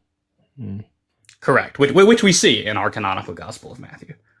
You wouldn't say like the Gospels are like Greco-Roman. They're more like written in Greek and inspired by like a Roman type of culture. They're definitely written in Greek, but Matthew definitely has an eye towards Jewish concerns, right? He's far more concerned with rabbinic Judaism and the debates there. He's got like seven passages that are critiquing the Sadducees, which, by the way, that's another argument for an early date, because the Sadducees were destroyed after 70 AD. So Matthew's polemics against them kind of suggests that they still exist, that's a reason to think Matthew's gospel predates 70 AD. But putting that aside, he's very interested in Judaism, the debates among Jews, showing that Jesus is the Jewish Messiah. So while yes, it is written in Greek, he's clearly got Jewish concerns in mind. Oh, and then I guess to address the previous thing, like let's say that Matthew was dated earlier, and basically it's like 12 years after Jesus's death. I guess I would still sort of have issue with that because what we know scientifically about human brains is that they're terrible in regards to recalling details. Especially there have been articles put out that courts are starting to take testimonies a bit less serious because we find people getting robbed and going to court a week later and then recalling the details way differently than how they actually happened. And then also Alex O'Connor was on a podcast. I think he was on this comedian's podcast, and basically he said a sentence and then said a couple more things and then asked them to repeat what he said a couple seconds later verbatim, and they weren't able to do it. So imagine these individuals walked with Jesus and heard Jesus say a bunch of things, and then at the very least, right, the 12 years later they try to recall what Jesus said and all his teachings. I mean, of course there are going to be things that they forget or add, or their brain just can't really register or remember. It's going to be a very difficult task for the modern human in 2026, and I can't imagine it not being any more difficult for a human back during that time. But what would you say to that? Yeah, so I do think that the case against the reliability of memory has been kind of greatly overstated in modern psychology. Obviously, our memories are fallible, right? We do forget stuff, but I think psychology has tended to overemphasize that. There is evidence that in particular circumstances, particularly high stress situations, so the examples of people being robbed that you mentioned, memory is not necessarily as reliable in those sort of high stress situations. Similarly, we've got evidence that people are not as good at remembering what they see through a medium like television or a newspaper. So we do have evidence that memory is not as reliable with respect to those sorts of things. Now, that being said, we do have additional evidence that certain types of memories, what are known as personal event memories, or there's also a lot of research on what's called flashbulb memories. And we've got decent evidence that these sorts of memories are stable, right, for up to 30 years. Well, I should say the evidence is that you get a little bit of deterioration in the first 5 years, and then for the next 30 years, they're very stable. And some recent evidence from, I think there's a paper, I think it's called Rethinking the Reliability of Eyewitness Memory, is published in Perspectives on Psychological Science. It was by John T. Wixt and some other authors. They pointed out how a lot of like psychological analysis has been skewed towards like against the reliability of memory. So, for example, a lot of like lab tests on the reliability of memory, when they were quizzing people on questions, they just didn't let them say "I don't know," right? So they just had to answer something like yes or no, for example.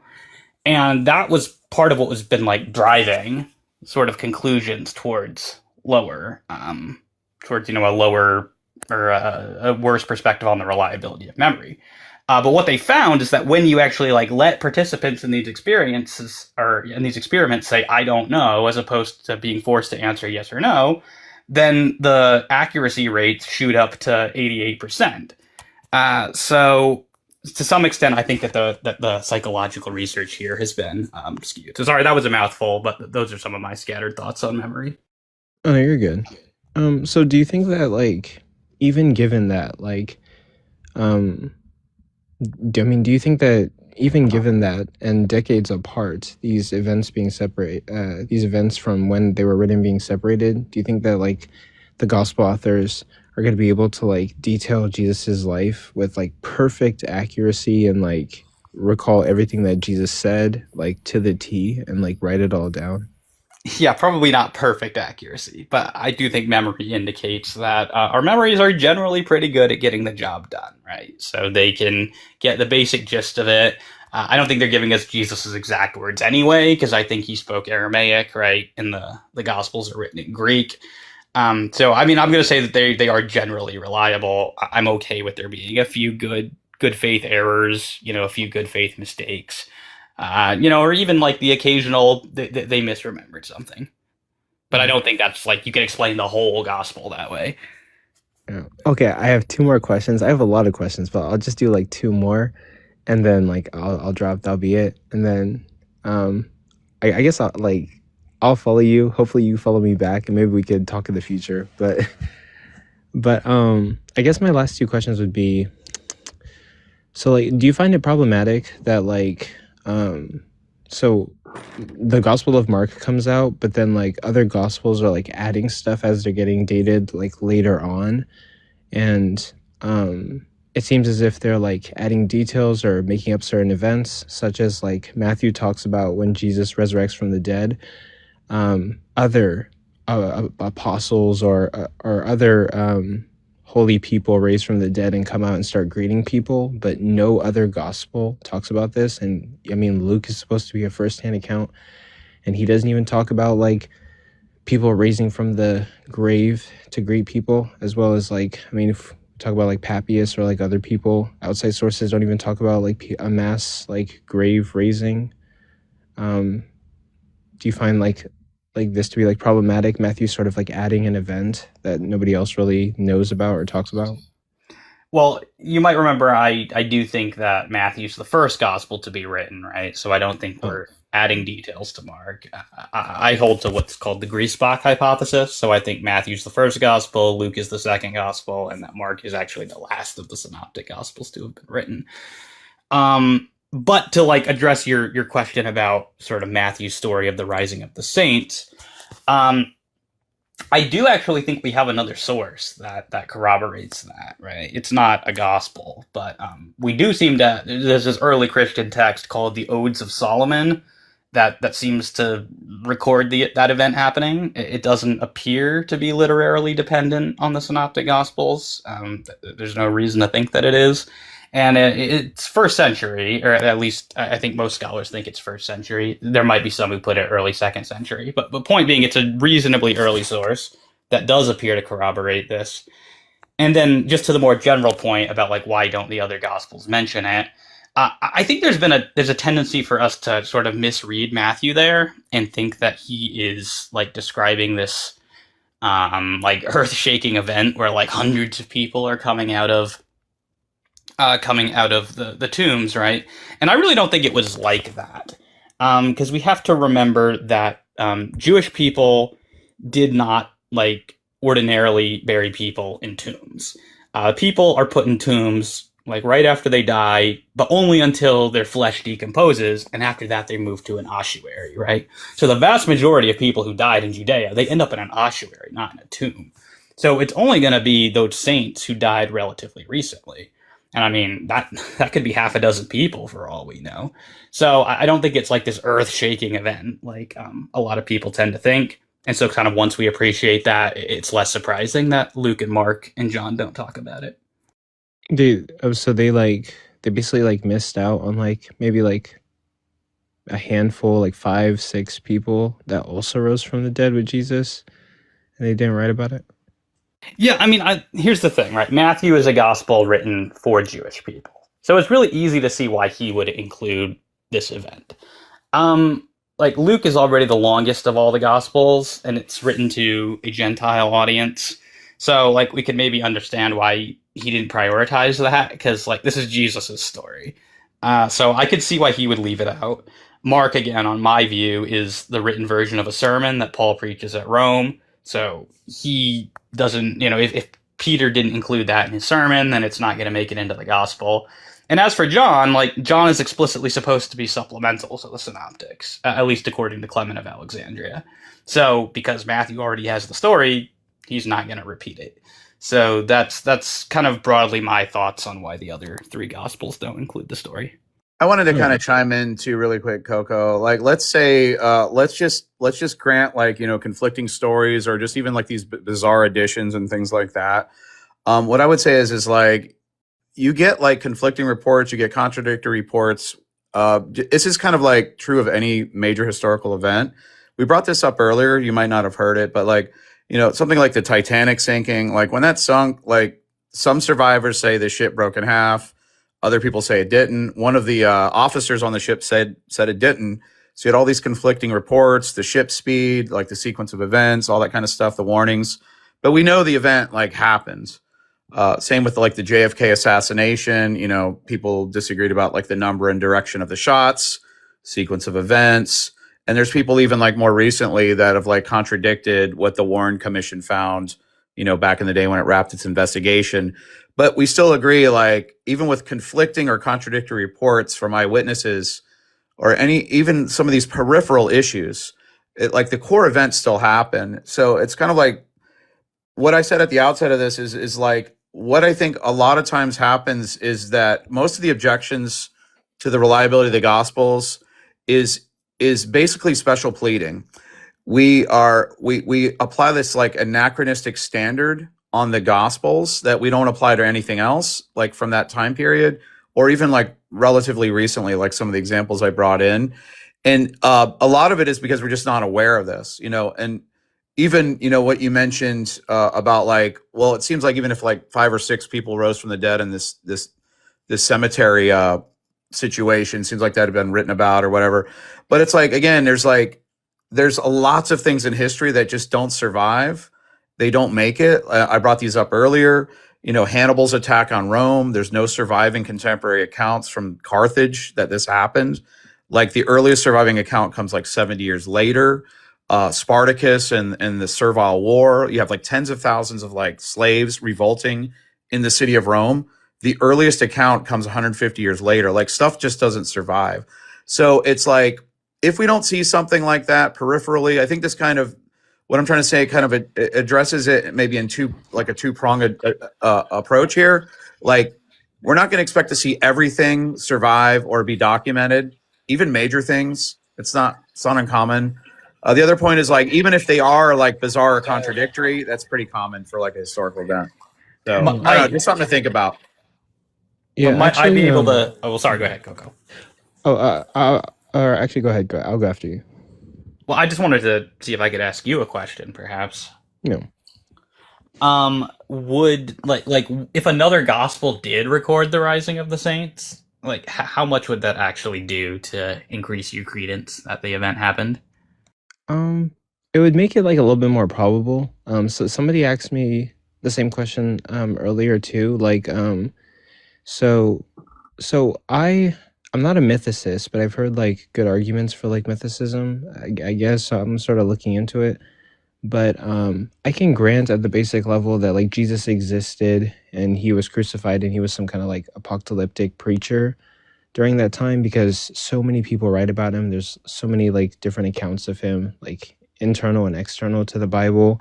So I can grant like these like very possible things. But when it comes to like supernatural things, I'm gonna require like a lot more evidence and like I don't know, like anonymous gospels and like certain things like that don't seem to really be significant. But like someone asked me like let's say that Paul talks about like the 500 people seeing Jesus after, and we had like 500 accounts that were written affidavits, and we could verify individual names of people, and there was a significant amount of people writing about this thing happening. Then I think that would like increase the probability of it actually happening pretty significantly, right? 500 individual signed affidavits of like Jesus rising from the dead, and like they were verifiable and pretty realistic, then like okay, then maybe this actually legitimately happened. Hey, But real yeah, I quick, would believe Coco, it. just not to interrupt, but you have like hundreds of thousands of people, maybe if not a million, who claim to have seen like the Virgin Mary over the Zaytun, and that's like a modern alleged miracle. I mean, would you believe that? I'd have to like, I mean, I have to look into that. You're talking about the Fatima thing, right? No, Zaytun.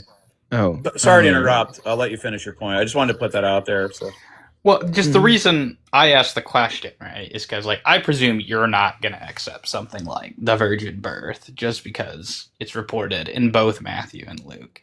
And so like I don't want to say you're doing this, but a lot of skeptics when they put this like, well, how come no other gospel talks about the rising of the saints?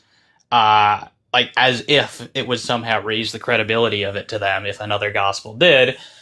Sometimes I just find it to be a bit disingenuous because, like, clearly they don't care, right? If more than one gospel reports something, such as the virgin birth, it doesn't do hardly anything to raise it in their mind. So, anyway, it's just something I like to flag when this issue comes up.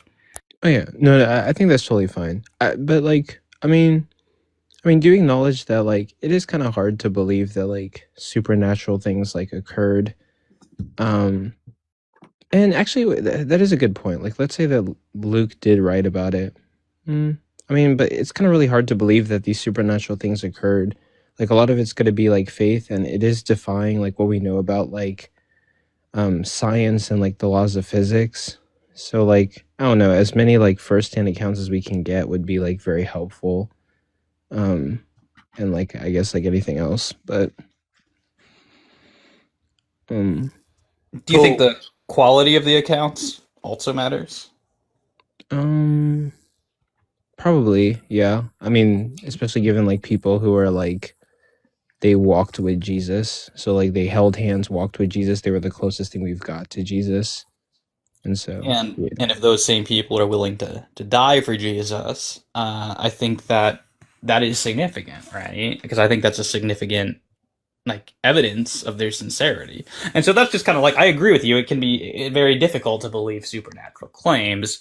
That's why I'm very glad that at least in my opinion, the evidence for the resurrection, we have like exceptionally good reasons to think that the eyewitnesses in this case are not lying and that they're not honestly mistaken. And so that's sort of the core of my argument.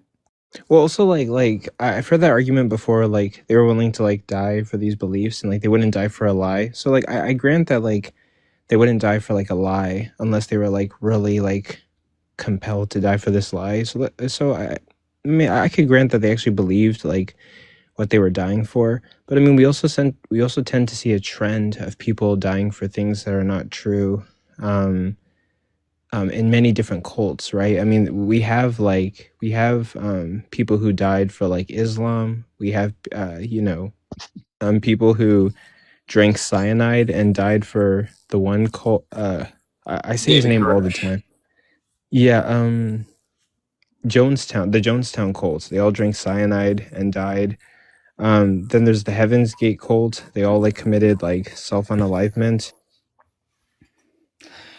That Yeah, seems the self-unalivement and died for the Heaven's Gate cult. And like so, Yeah, 19 of them, I think it yeah. was, or So do you 21 think? or so. Yeah. So do you think that like dying for like a cause doesn't necessarily make what you're saying like true or authentic? It just means you believe in something.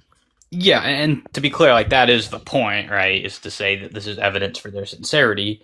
Though there is one other important difference between the apostles and the members of the other cults that you mentioned, namely that the apostles are supposed to be dying for something that they personally witnessed, right? So they're not believing it just because somebody else told them, the way that, say, the 9/11 bombers did, or that the people who drank cyanide did. So I think that's another important difference here with the apostles, is that these are the people with whom the belief originated, and they're dying for it. So that's why it's more significant than, if I were to die for it or something, because obviously I didn't personally witness Jesus, and I don't claim to have. Hmm. Okay. All right, Wait, Coco, we're probably gonna have to move on to the next guest, but yeah, man, just stay in touch with David, and if you have any follow up questions and stuff. So okay. Can I do like one last one? One last yeah, question. hurry it up, dude. Hurry. Okay. I gotta let Not So Mad in on this. Okay, and then I guess my last question would be like, what do you think about like the synoptic gospel problem? And do you find it weird that like Matthew and Luke are supposed to be firsthand accounts, but Matthew copies his conversion story from Mark, basically like word for word, and changes the name Levi to Matthew? He hasn't really studied the synoptic problem, so he doesn't really have any thoughts on that. As I said, I hold to the greaseback hypothesis, which places Matthew first among the synoptics, right? So I don't think that Matthew is copying from Mark. So that's kind of the general tack that I take there. And given that like neither Mark nor Luke are supposed to like directly be firsthand accounts, but are supposed to be drawing from eyewitnesses, then I don't have a problem with them copying from Matthew, given that Matthew actually was the author. In fact, it would be surprising, at least in the case of Luke, right, given what he says in his prologue about how others have written about this and how he used them as sources, and that those sources are eyewitnesses. It would be very surprising if he didn't use the Gospel of Matthew. So that's kind of there. You should make like a bazillion part like YouTube series about it. Yeah. He's already done that. I have a 3-hour series on this. Also, sorry I keep forgetting that. Like, yeah, you hold to like okay, that makes sense. Also, Theosophical, can we mute or block Precept Mars? Because like he's sort of known for saying the N-word, and he called me a monkey in chat just now. Just now? Oh, I did not see that. All right, I'll handle that. All right, Coco, I'm gonna let you slide. I do have a question from Styx. He just said this is further back. He said he heard you say that Matthew was written in Greek. So why does Papias say Hebrew? That's for you, David. Well, I did kind of address that before, right? When Papias uses the term Ibridi dialecto, I take him to be referring to Hebrew style, right? Not Hebrew language. Style is a legitimate translation of the word dialecto. It's not as common as the translation language, but I do think it's warranted by the context of Papias. He's comparing the styles of Matthew and Mark, right? Saying that Mark was disorderly, but Matthew is orderly. So he is contrasting the styles of Matthew and of Mark. And so given that, that favors a translation of his use of the term dialecto as Hebrew as Hebrew. Sorry, did we just pause? Sorry. Yeah, you're good. You should be good. Okay. So yeah, basically, I think that Papias should be translated as saying that Matthew is written in a Hebrew style, or a style that would appeal to Hebrews, and that is very much reflected in our canonical Gospel of Matthew. So yeah, I don't think he's saying that the Gospel of Matthew is written in Hebrew. Cool. Not So Mad. Go for it, man. Hey, yeah, I might take like a little bit different approach, partly because I don't have like the encyclopedic knowledge of like names of when Irenaeus said certain things. So I'd have to like, I was going to bring up something like that. I'd probably have to like actually make some notes on it or whatever. But I guess, so just as like kind of a framing device, part of my part of my objection is probably a more of a broad objection that more of like a fundamental objection. Like for instance, I could imagine, let's say like 30 years ago in like some rural part of Yemen, somebody claimed to be like the Mahdi from Islam returned, and some people wrote stories claiming that they saw the Mahdi have his like have his head removed, and that he like miraculously reattached it. I would, even if I thought the stories were from people that claimed to have seen this, even if there was like 3 or 4 stories written by people that claim to have seen this, even if they were like, let's say, persecuted by like the government at the time, like they're having like a civil bang bang. I don't know if that word's something I can't say, but even if so, obviously that's like plausible that I could imagine like repression like that for proclaiming the return of the Mahdi, that like they would be persecuted for that.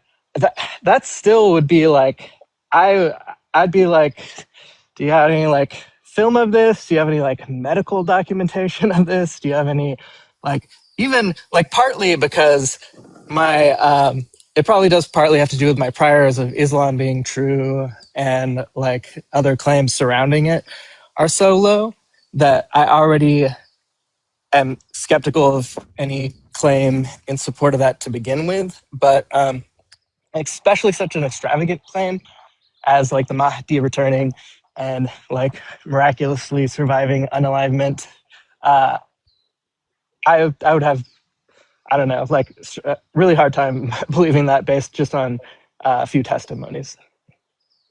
But would this at least cause you to update in favor of Islam? That maybe it's a bit more likely than it otherwise would have been? Yeah, it would raise my credences in it. It would like, but I mean, I don't think I have like a pretty like permissive. I think a lot of things can raise credences. I mean, I think somebody telling me they saw Santa Claus in some way raises my credence about Santa Claus existing. Probably not to any like measurable degree, but like in theory, it should affect it to some degree, as long as if somebody claims to like sincerely saw him. Okay, so if we are dealing with eyewitness testimony to the resurrection of Christ, that should be some evidence to raise your credence in Christianity. I'm like, I guess some of this is going to turn on like why you are putting the prior on it low. Assuming you are, but I'm assuming, you know, based on what you said about Islam, you are putting the prior somewhat low. And so, like, the question, I guess, to some extent, would be kind of, we might want to dig into why that is, right? Are there like arguments against Christianity you find to be particularly persuasive, or maybe what's doing some of the work there? Yeah, I mean, I like the like all of the Old Testament seems to me very situated within its like cultural context. Seems to have a lot of things that I would not expect from like an inspired book. Seems like I mean, I'm sure you know all the standard examples that people raise of like seemingly horrific things commanded by God and stuff in the Old Testament. I don't think Jesus like fulfilled the messianic claims. I don't think of lots of like a haphazard collection of different stories. I don't even know why we should like accept those specific books rather than any other like account. I agree that Enoch wasn't written by Enoch, but I also don't think a lot of the books in the Bible were written by who claim to be written by them.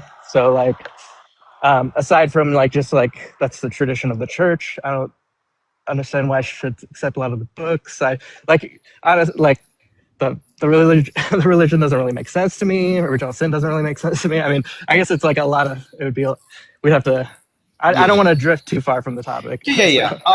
I guess maybe though, to give maybe one reply to all of that would be, I mean, like you seem like a reasonably smart, well-informed guy. So, I mean, you must know that there are forms of Christianity you can embrace where you don't have to adopt the doctrine of original sin, or you could reject biblical inerrancy. You could not accept those passages in the Old Testament that bother you, or there are explanations people such as myself have offered for those texts. According to which we think they're employing ancient Near Eastern war rhetoric, so on and so forth. I guess the central point is I don't think those sorts of issues should be a deal breaker for you, because there are versions of Christianity where you're not going to be committed to biblical inerrancy. You're not, or there's other ways you could understand some of these perhaps more problematic texts in the Old Testament. And so, given that, I guess I just feel like those shouldn't be deal breaker issues for you. Like, if there's very compelling evidence for the central claim of Christianity, the resurrection, then maybe consider a type of Christianity that doesn't commit you to so much of the stuff that you take yourself to already have evidence against, I suppose. Yeah, I do have some, I don't take this position, but I have some sympathies towards like apophatic views of like religion and philosophy. I don't like, I still am like not persuaded to adopt that way of like thinking about things, but I have some like I have sympathies for like the apophatic, like the side of Aquinas that's like way more on the pseudo Dionysus side, where like God is like beyond like the even like it's so divorced from creation that we can't even speak of him like univocally. I have like some sympathies to some of that stuff, but also when it gets to that point, I just don't even see what the difference between that and like Taoism is, and I also don't know how I can like how one could reconcile that with making specific like historical claims about a god like that. And like I said, I still am not even persuaded of that, but uh, I I guess it's partly like, I mean, you say that, but it's like there's a certain point where it's like, oh well, if we just like don't think of the Bible as being like literally true, and we just like there's a certain point where it just becomes like, I mean, I could be like kind of like have a postmodernist kind of Christian take where it's just like it works, whatever works for the person or whatever. And I feel like I said, I have some sympathies for that. I'm not persuaded by it, but I guess the historical, like I said, it's partly also that whole framework colors my view of how plausible I think the resurrection is. Also, like I said, I don't think Islam is very persuasive as a religion, so I'd be very skeptical of some claims that supposedly like pointed to like the occult, however they refer to it in Islam, the 12th Imam returning. I like I just put such a low credence on that to begin with, and like the whole framework of how to see reality that way, I put such a low credence on that it's like I'd probably need some like medical documentation or some like I don't know on film or like some videotape. Obviously, that's not plausible in historical accounts, but I think there's a lot of things we just can't know about history. I think there's like plenty of things like I don't know what Napoleon had for his 12th birthday dinner or whatever. I don't think like absent some document turning up, I don't think there's any way I'm going to be able to know exactly what happened on his 12th birthday. Similarly, I think like there's so many unknowns about like a lot of historical evidence. We're missing tons of documents. There was like Gospel of the Hebrews, Gospel of like the Ebionites, although that might be like the same. I forget if they think that's the same thing. There's like They probably all are. kinds. Yeah, and like there's like, I mean, really early like supposed writings that we just like don't have, and like it's like a lot of things seem to be, it's like a very half finished puzzle. So I mean, I could give like what seemed to me more plausible accounts of what happened, but I wouldn't claim that like I know what happened any more than I mean. For another thing, I think I'm not saying that like ancient people were like way more gullible, because I think a lot of people today are pretty gullible when I see how like what some people today believe. But I like there was a lot of belief in like kind of magical thinking. I mean, there's people still today that believe in things like the evil eye and like all kinds of very superstitious beliefs, or believe in like literal elves in the forest. And like I mean, I think people are just prone to superstition, so it's like, I mean, I understand that your claim is that supposedly there's like a actual direct account of this, but I don't know. Like, there's a lot of stories of like crazy things. Like, there was a story of, I mean, to not go on a tangent, but like a lot of the early settlers in South America supposedly saw this creature called an arcax that was like looked kind of like a human, but was missing his head and had like a mouth in his chest. And there's like various reports of this creature roaming around.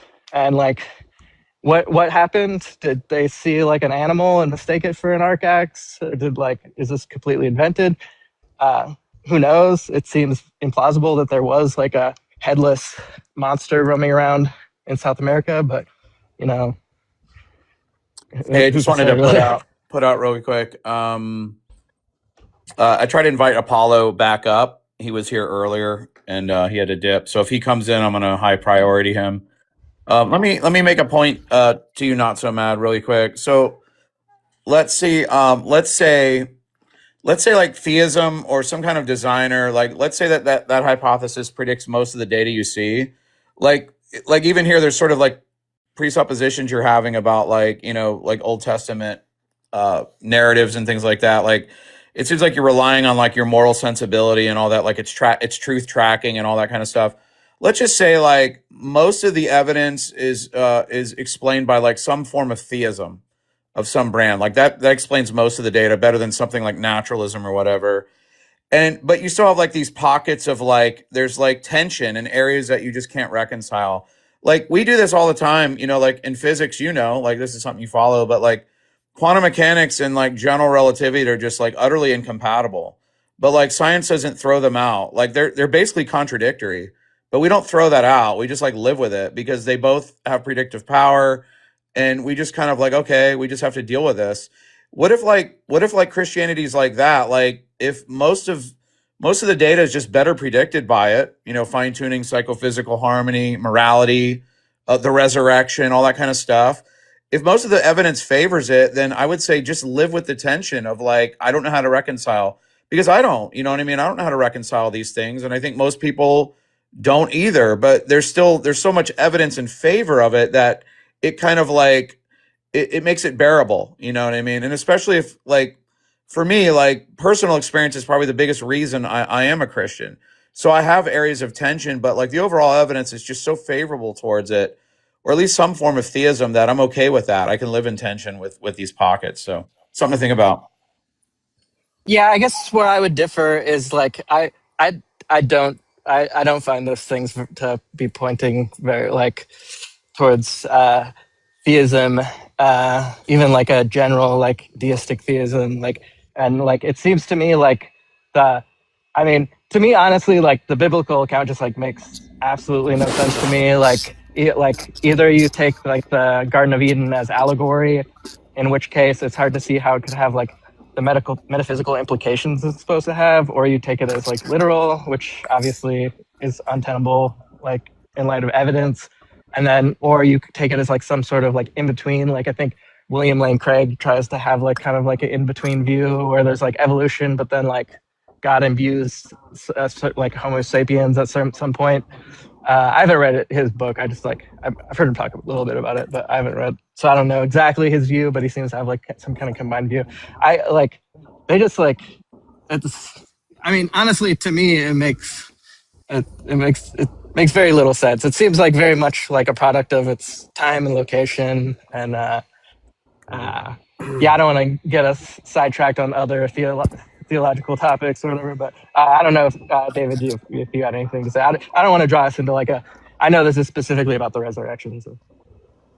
Yeah, I mean, Yeah, with the evidence, with it could, like when you say that these other categories are brought together,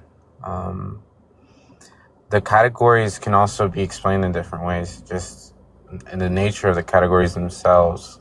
All right, because I mean, like I think pre-theoretically, like pre-philosophically, before you go on an endeavor of understanding it, I think people just have differing inclinations about those categories, like morality or the nature of it. So it's like if on the onset of it, you already the nature of morality is just some category of statements or propositions which we use to endorse particular modes of action, or whatever else you want to say. Just take it subjective as opposed to objective. Then maybe it coheres a little less or something, right? Or metaphysics or all the other things. Obviously, like if you take all these robust positions and like most, I think within like classical Western theistic thought, right, most of these metaphysical frameworks were made in context of being grounded by God, right? God was always seen as the intention of, or like the sort of terminating point for like the majority of I mean like probably after late antiquity and stuff, right? Like after Jesus died, and then, during scholasticism and like early modern philosophy, I think God was very much of the time, right? And so even philosophically, when constructing frameworks, they'd always involve him. But I don't think that intuition is shared now. A lot of people disagree all the time about the nature of these categories and whether or not they have to be explained by a deity. So, like, if you looked at the evidence that way, then maybe you wouldn't come to the conclusion that, like, God is, like, theism is just, like, coherent, or, like, this more extra virtuous theory as opposed to the other one.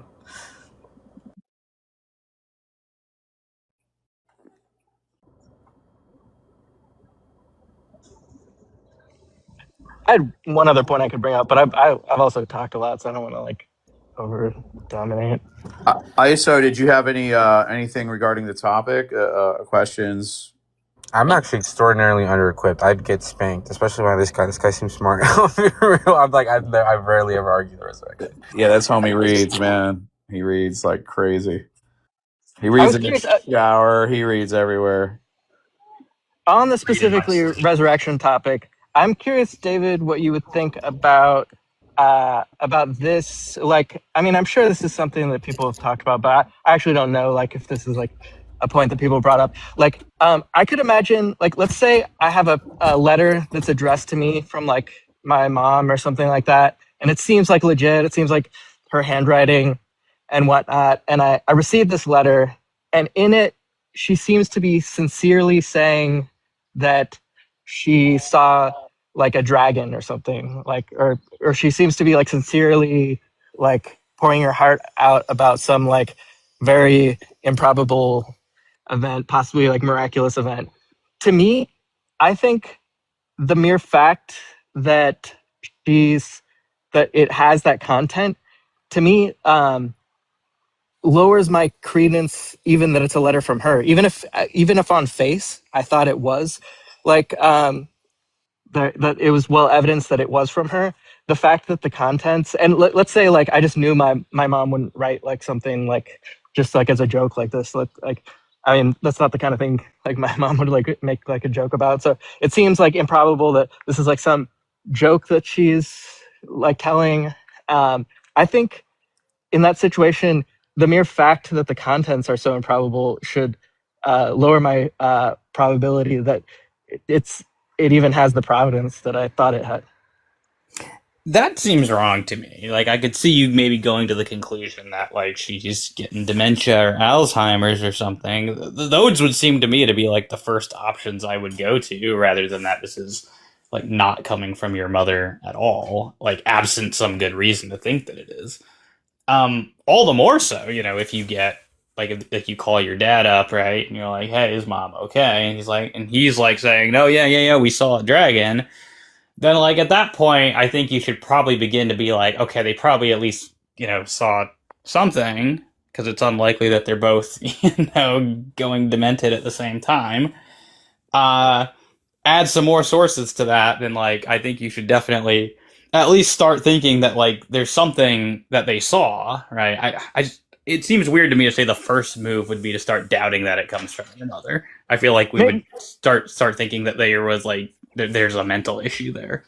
Yeah, maybe I phrased that wrong. I'm not necessarily even saying that would be like my first option. I'm just saying it seems like at least one of the things that it would lower is my credence of like where it came from, that it's not like somebody else like forging this document in my mom's name. Like it seems like, I'm not saying that would be like my what I would jump to as my first conclusion, but it does seem to me like that would be that at the very least it would lower my credence, even if I still thought it came from her. Like at the very least it would like lower my credence that it came from her.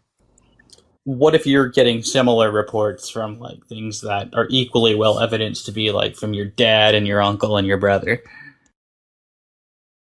I think that would raise my credence that they were legitimately from members of my family, but I still think like the contents would lower my overall credence that these weren't like some sort of forged document, that somebody wasn't like messing with me, that somebody wasn't like trying to trick me in some way, or that like seems at least like it would raise, like if I just received like a regular letter, like a normal, I wouldn't even cross my mind. But definitely if the contents were extraordinary enough, it would at least raise my the probability, my epistemic probability that they were falsified in some way, or that something happened unusual in the process of chain of transmission.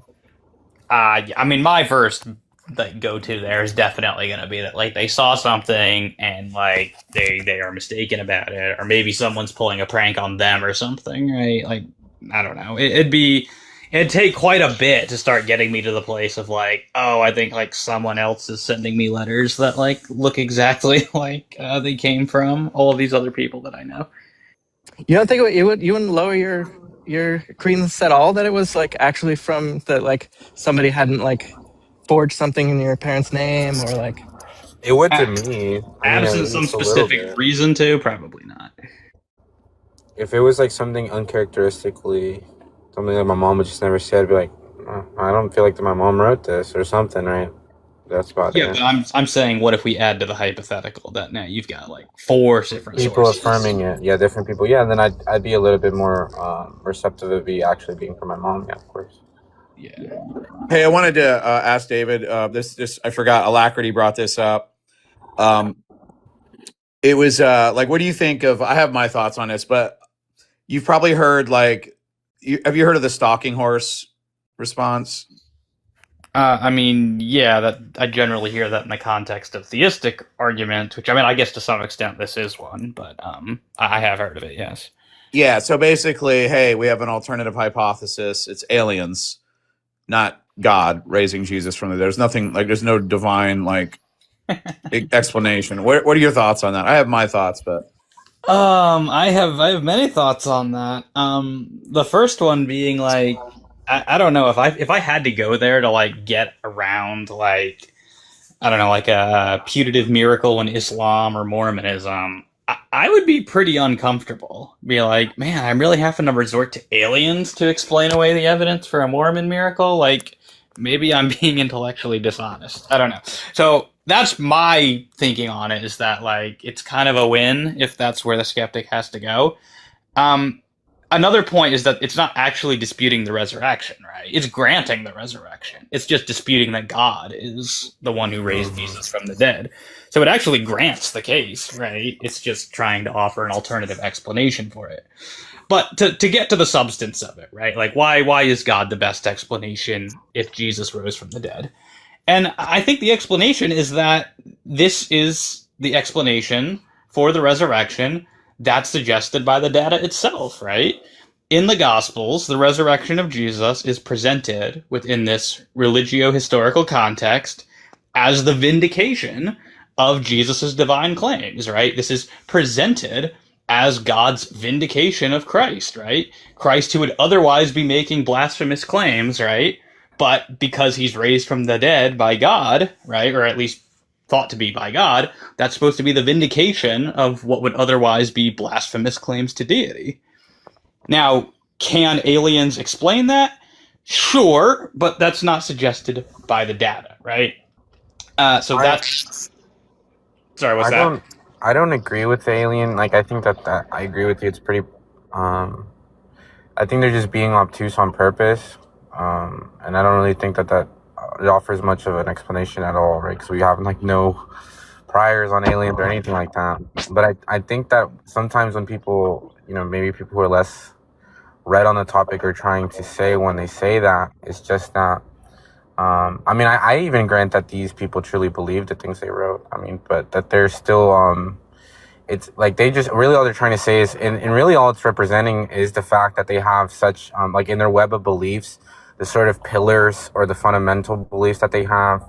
I'm talking about like in the separate categories of their worldview. When it comes to explaining this fact, they have no issue with either remaining agnostic, but just saying, well, there's some natural explanation. I don't know what it is, but there's just some, or something along those lines where, the sort of supernatural explanation is just so exceedingly unlikely to them that any natural explanation offered takes priority, which I think may be true, and at least for people who reject. I think that's just like something that's true of most like your positions would just cohere in a way in which the data as represented would and I agree with you that it's like coming from the data itself, like it's a fairly good argument, but I think that's what they're trying to say.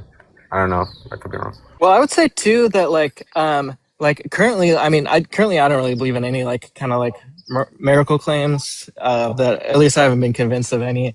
And so like I could see. I mean, if I did become convinced of the resurrection, I mean, it would obviously cause me to maybe rethink other miracle claims that I had like not taken seriously. Maybe, I mean, for all I know, like, should I start believing that maybe like necromancy is true? Like, I mean, there's like, it's hard to say exactly like what would be entailed by that, considering I mean, it'd be one thing, I guess, if I thought that this was like uniquely well documented in like some like I think it robust is, way. honestly, though. It's pretty well. I mean, at least the narrative, right? I think the narrative's uniquely documented in some fashion. Yeah, I wanted to mean, add to what you said. I agree. ISO, like it's like the stalking horse on something like that is just, it is really obtuse. To me, it's almost like bad faith, because it's like just our background knowledge doesn't even like warrant like a leap like that. Like, do we even have like any like samples of like aliens or reports of aliens like resurrecting people from the dead? Like, it seems like aliens, given our background knowledge, is like more of a recent thing, like more of a modern Western thing. But like, the context here with like Jesus is just purely religious, and it's like that's what we should. That's the context we should think is more probable. Well, so I think it's just ad hoc. Here's a thought, right? Like, what if you suddenly got visited in the middle of the night, right, by this little flying saucer, lands on your, bedside table or whatever, and some little green men hop out, and they say that, like, they're here from Mars or whatever, or from some other galaxy. Well, now you could say, well, I could explain that by, God did a miracle, or I could explain that by demons, right?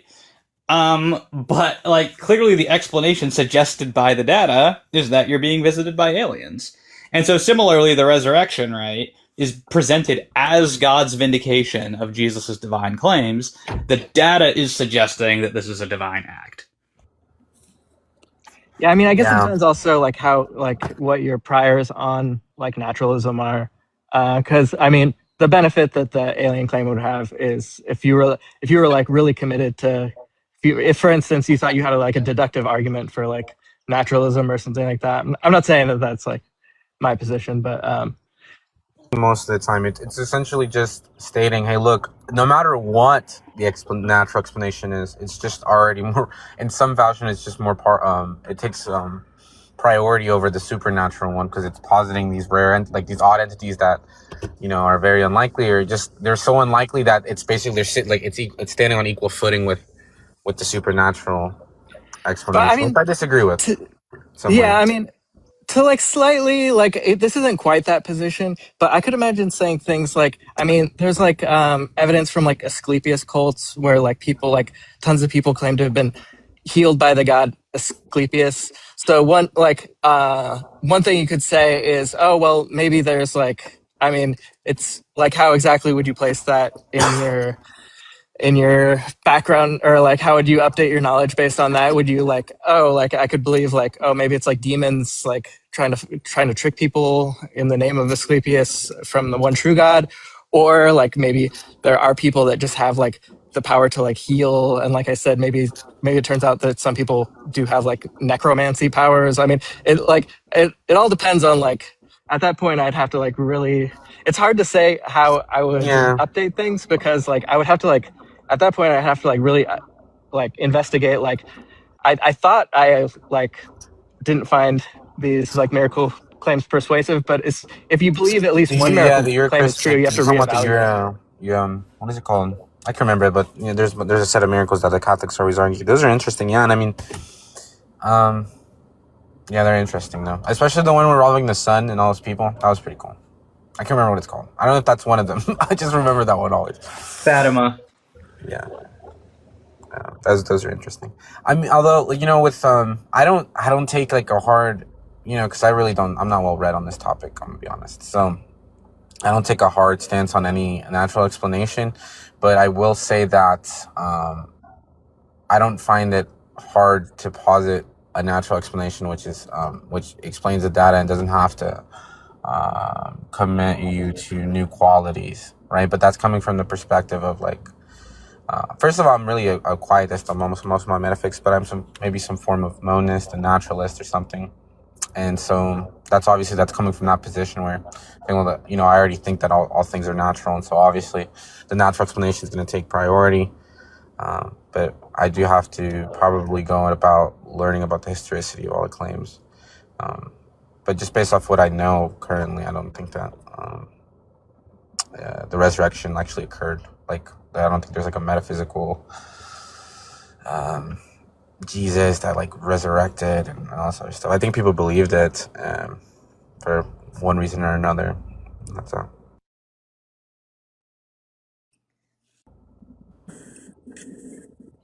David, do you have any Yeah. thoughts? I mean, like on the broader point that, like, I mean, yeah, if you were like think that you have strong arguments for atheism or naturalism or whatever, then probably the evidence for the resurrection is not going to push you over the edge, right? It's kind of, my argument's supposed to work on the sort of assumption that we're taking like a 50-50 approach to Like this. agnosticism. Right. If we're adopting like a pure agnosticism, 50-50, I think the evidence for the resurrection should push you over the edge to Christian theism, right? And if you think that there are good reasons to be an atheist, we'll probably just have to have like a separate conversation about those. Yeah, if you're agnostic towards Christianity, then yeah, maybe I'd agree in some way. I think that maybe yeah, I would give some reason, but I don't know if agnostic simpliciter would, because like I mean, I'm agnostic towards like just all views. I don't know, because a lot of times besides the supernatural claims, people have moral disputes with Christianity or other things, right? So even that wouldn't push them over the edge, just because they're like, well, you know, if I'm taking the whole load, then I have to agree to all this other shit that I just don't I don't take to be true.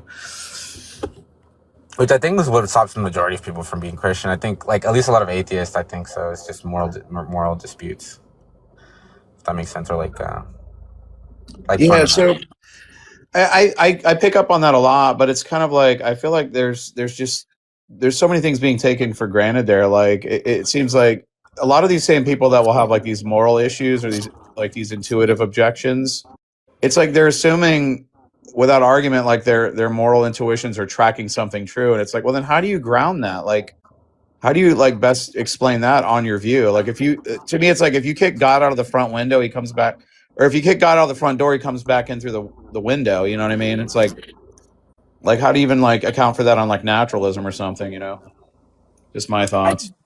I do think one problem with that objection is a lot of times people argue for moral realism based on intuitions. They say like, "Oh, come on, you're telling me that there's nothing objectively wrong with like, you know, like hurting like babies for fun or whatever." Like, and they, a lot of times when they're making their objective morality arguments, they appeal to intuitions like that. So I do think there is something like a little bit like, I don't know, inconsistent about then turning around and saying like, oh well, you can't appeal to your moral intuitions when it comes to like evaluating like supposed actions Well, of those are God in the distinct, Bible. though. I mean, I guess not. I don't know. Moral, because like I think what the way in which the subjectivist goes about it, and that's not to say that the critique I think that's being levied here is accurate, because I just don't think that most atheists, when committing to subjectivism, they're saying anything over and above. If they are like relativists, I don't think they're saying anything over and above that. They have like, because moral norms, action guiding principles, and stuff like that. A lot of them take maybe a Humean constructivist or some style of constructivism or a style of normativity or representation normativity, which is informed by their experiences and by their own perspectives, as opposed to like this idea that there's like this one true perspective which we all or this one true sort of set of action guiding principles which that we all must follow. And I think that has to do a lot of like force, like what gives these things normative force and what explains that. And so when they're saying that there's a moral sort of dispute or some moral like when they read the Bible, they disagree morally. I mean, I think that it's still substantive, because they are saying that like based off of the rules by which I follow that apply to my life and my like set of like commitments towards those rules, this does not jive at all. And so they have like, that's really what I think they're trying to articulate. I don't think they're saying, look, my set of normative standards are true objectively, and because they're true objectively, right, the fact that this other book or this one book doesn't offer the same account or doesn't go by them, then it's wrong. But I don't think that's what they're saying. Yeah, no, I'm making like a pretty like weak claim. I'm not even making a claim to like moral realism or anything like that. I'm just saying that it seems to me that theists do often make an inconsistent argument, or it seems to me inconsistent to appeal to moral intuitions to establish, because a lot of times they do that in order to try to establish that there must be some sort of objective ground to morality. But then you can't appeal to those intuitions in support of that and then turn around and say, well, you ignore your moral intuitions when they conflict with like a specific religious claim or anything. Oh, okay. I get what you're saying. Yeah, that makes sense. Like in a world where Christianity is true, then our moral intuitions are explained by like the Holy Spirit or some shit, right? And so why is the Holy Spirit telling my ass to not fuck with the Bible? I mean, that kind of makes sense. Is that what you're saying? Kind of like that. It's like, yeah, it's mostly like, regardless of whether you're convinced of like moral realism or not, I guess this mostly only applies to certain Christians making certain arguments. I've just seen like, for instance, like William Lane Craig will be like, objective moral values exist, or like without God, objective moral values can't exist. Objective moral values exist, therefore God, or whatever. And then, but if you ask him to support the claim that objective moral values exist, he basically just goes like, "Come on, how can you not like?" Runs a reductio, like like, are you saying that there's nothing wrong with Mustache Man? Are you saying is William Lane Craig a divine command theorist? Yeah, he is. Yes. Yeah, I think he doesn't he take like Adams's what's his name, like Adams's view kind of or something. Robert Adams. Yeah. Yeah. And does he think? And he's not a necessitarian, right? No. And he's not okay. So, like, if he runs a reductio on subjectivism, which most times just boils down to, well, look, if everyone thought this, then that would be good. That would be good, right? And the theist, like the subjectivist, has to be like, yeah, I guess, right? But like, it's not. That's reductio. That's like the extent of those reductios. Couldn't the same just be done to him back? Like, couldn't they just like, is there at least one counterfactual account where like this, God affirms this proposition, like God commands this or something, and it's just like something that's super unintuitive morally, or something, and like just do the same thing to him? Is that not something that? Yeah, I mean, I think potentially, and I think that's kind of what people try to do, for sure. So then why would he? That's so odd. Why would that be? I mean, maybe I don't know if he's representing. I don't know if Natsu is representing it correctly then, because I can't imagine like a. Yeah. There's probably some caveat, because that would be way too easy. Yeah, for sure. Guys, it looks like I'm probably gonna wrap it up here. David, how are you doing? I was hoping Apollo would come back because he seemed to swear he had like a reputation. And it looks like we won tonight, Dave, because nobody's refuted your argument. So yay. We can do a round atheists. two. We can give him another chance. Yeah, let's do a round two for sure with premise everybody. premise one: if the Bible's true, then 2 + 2 = 5. No, okay. I was gonna do like a trivialist objection.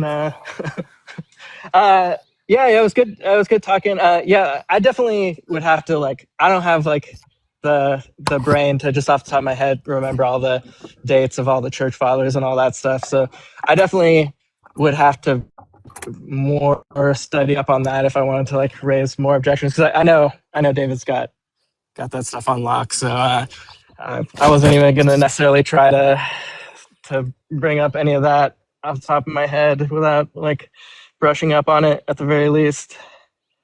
Yeah, David's he's like Chat GPT, like with two legs, bro. You're not gonna win. Or Grok or whatever. It's just like the database is just full. You're not gonna win on. You're just not. I guess for me tonight, like as we dealt, we were talking with Arwen earlier and some of the others. Like this is a heavy topic. People are coming in this with like way different priors. No one is just gonna like come onto a live and like, oh, I'm gonna convert to Christianity. There's a lot here. So for me, like the goal for me is just chipping away at bad objections to this. Like some of the objections I brought up about most of the objections you hear about, like, hey, these books were written decades later. That's really weird. Like that's anachronistic. That's a bad objection. The authors don't mention themselves. David addressed that. I addressed that. We brought in, several counterexamples of ancient documents that we all accept where the authors don't mention their names. Bad objection. Conflicting reports may or may not be a good objection, but I think we've shown like that's not necessarily a good one either, because every major historical event has conflicting reports. Like it's pretty common.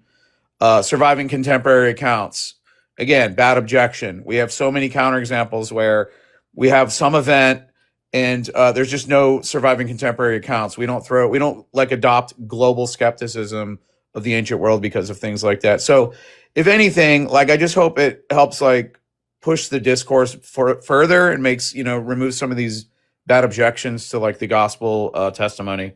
And that's kind of what I wanted to do, if anything. Dave, you have any thoughts, man? Yeah, I mean the idea is just to put a stone in people's shoe, give them something to chew on. Think that maybe there is more to the case for the traditional authorship of the Gospels, more to the case for the resurrection of Jesus than they had previously thought. And if we've accomplished that, then I would say it's been well worth it. Yeah, definitely. Well, guys, give You have to David respond a to my. follow. I'm a Go Gospel ahead. of Peter primacy. I was just making a joke. I was saying you have to respond to my. I think Gospel of Peter verse first, so you have to respond to my. Oh, gotcha. My view. We're gonna go into overtime now, I guess. Another 4 hours. Gonna deal with that. Just kidding. But yeah, give David a follow, guys. I hope he comes on here. David, this app is so toxic, though, bro. You got to be really, really picky about what lives you go in, because. But I hope you do come on the app and just put up boundaries and stuff, because I think you'll be a great resource on this topic and many other topics. And guys, give David a follow. Check him out on YouTube. That's where most of his ministry is. Faith Because of Reason. That's his YouTube channel. The dude literally has like a 6-hour video series on the resurrection. And he just did a video series on Matthean priority. He discusses all of this stuff. So yeah, give him a follow, man. 5 hours on the dates of the Gospels. Yeah. He's very meticulous. Yeah, I appreciate that you really make arguments too. You make well thought out arguments. I rarely agree, but I appreciate that you're not like you're very clear about what you say. It's not ambiguous, and you actually raise points to try to defend your position, which I appreciate. Well, I'll take what I can get. Thank you. Yeah, man. All right, guys, we're gonna wrap this up. Thanks for joining tonight. Again, we're gonna celebrate the win. We're gonna go to Disney Worlds. Atheists can suck it, and we're just gonna enjoy tonight. David, enjoy the wife, and don't cry too much. Not so mad. All right, brother. I'll try. Nobody's laughing. Oh my god. All right. Okay. But hey, I got this. Sorry, I had it on mute. Yeah, I got you. I got this recording. I'm gonna put it on YouTube so people can check it out. But we went about 2.5 hours, I think, roughly. So, but we'll do a If I part ever two. get more time in my life, We'll do a part 2, and then David, if this guy Apollo comes back, maybe we could do like. I'll try to make some more debates sometime. Yeah, We got to get Sir too whenever he's available. yeah. I think the crowd was waiting on Sir, and maybe we could set up like a formal debate between you and him, like on my channel if you want. So Bring it. This is my favorite topic. heck yeah. All right, guys. Good night. Have a great night and a great weekend. God bless.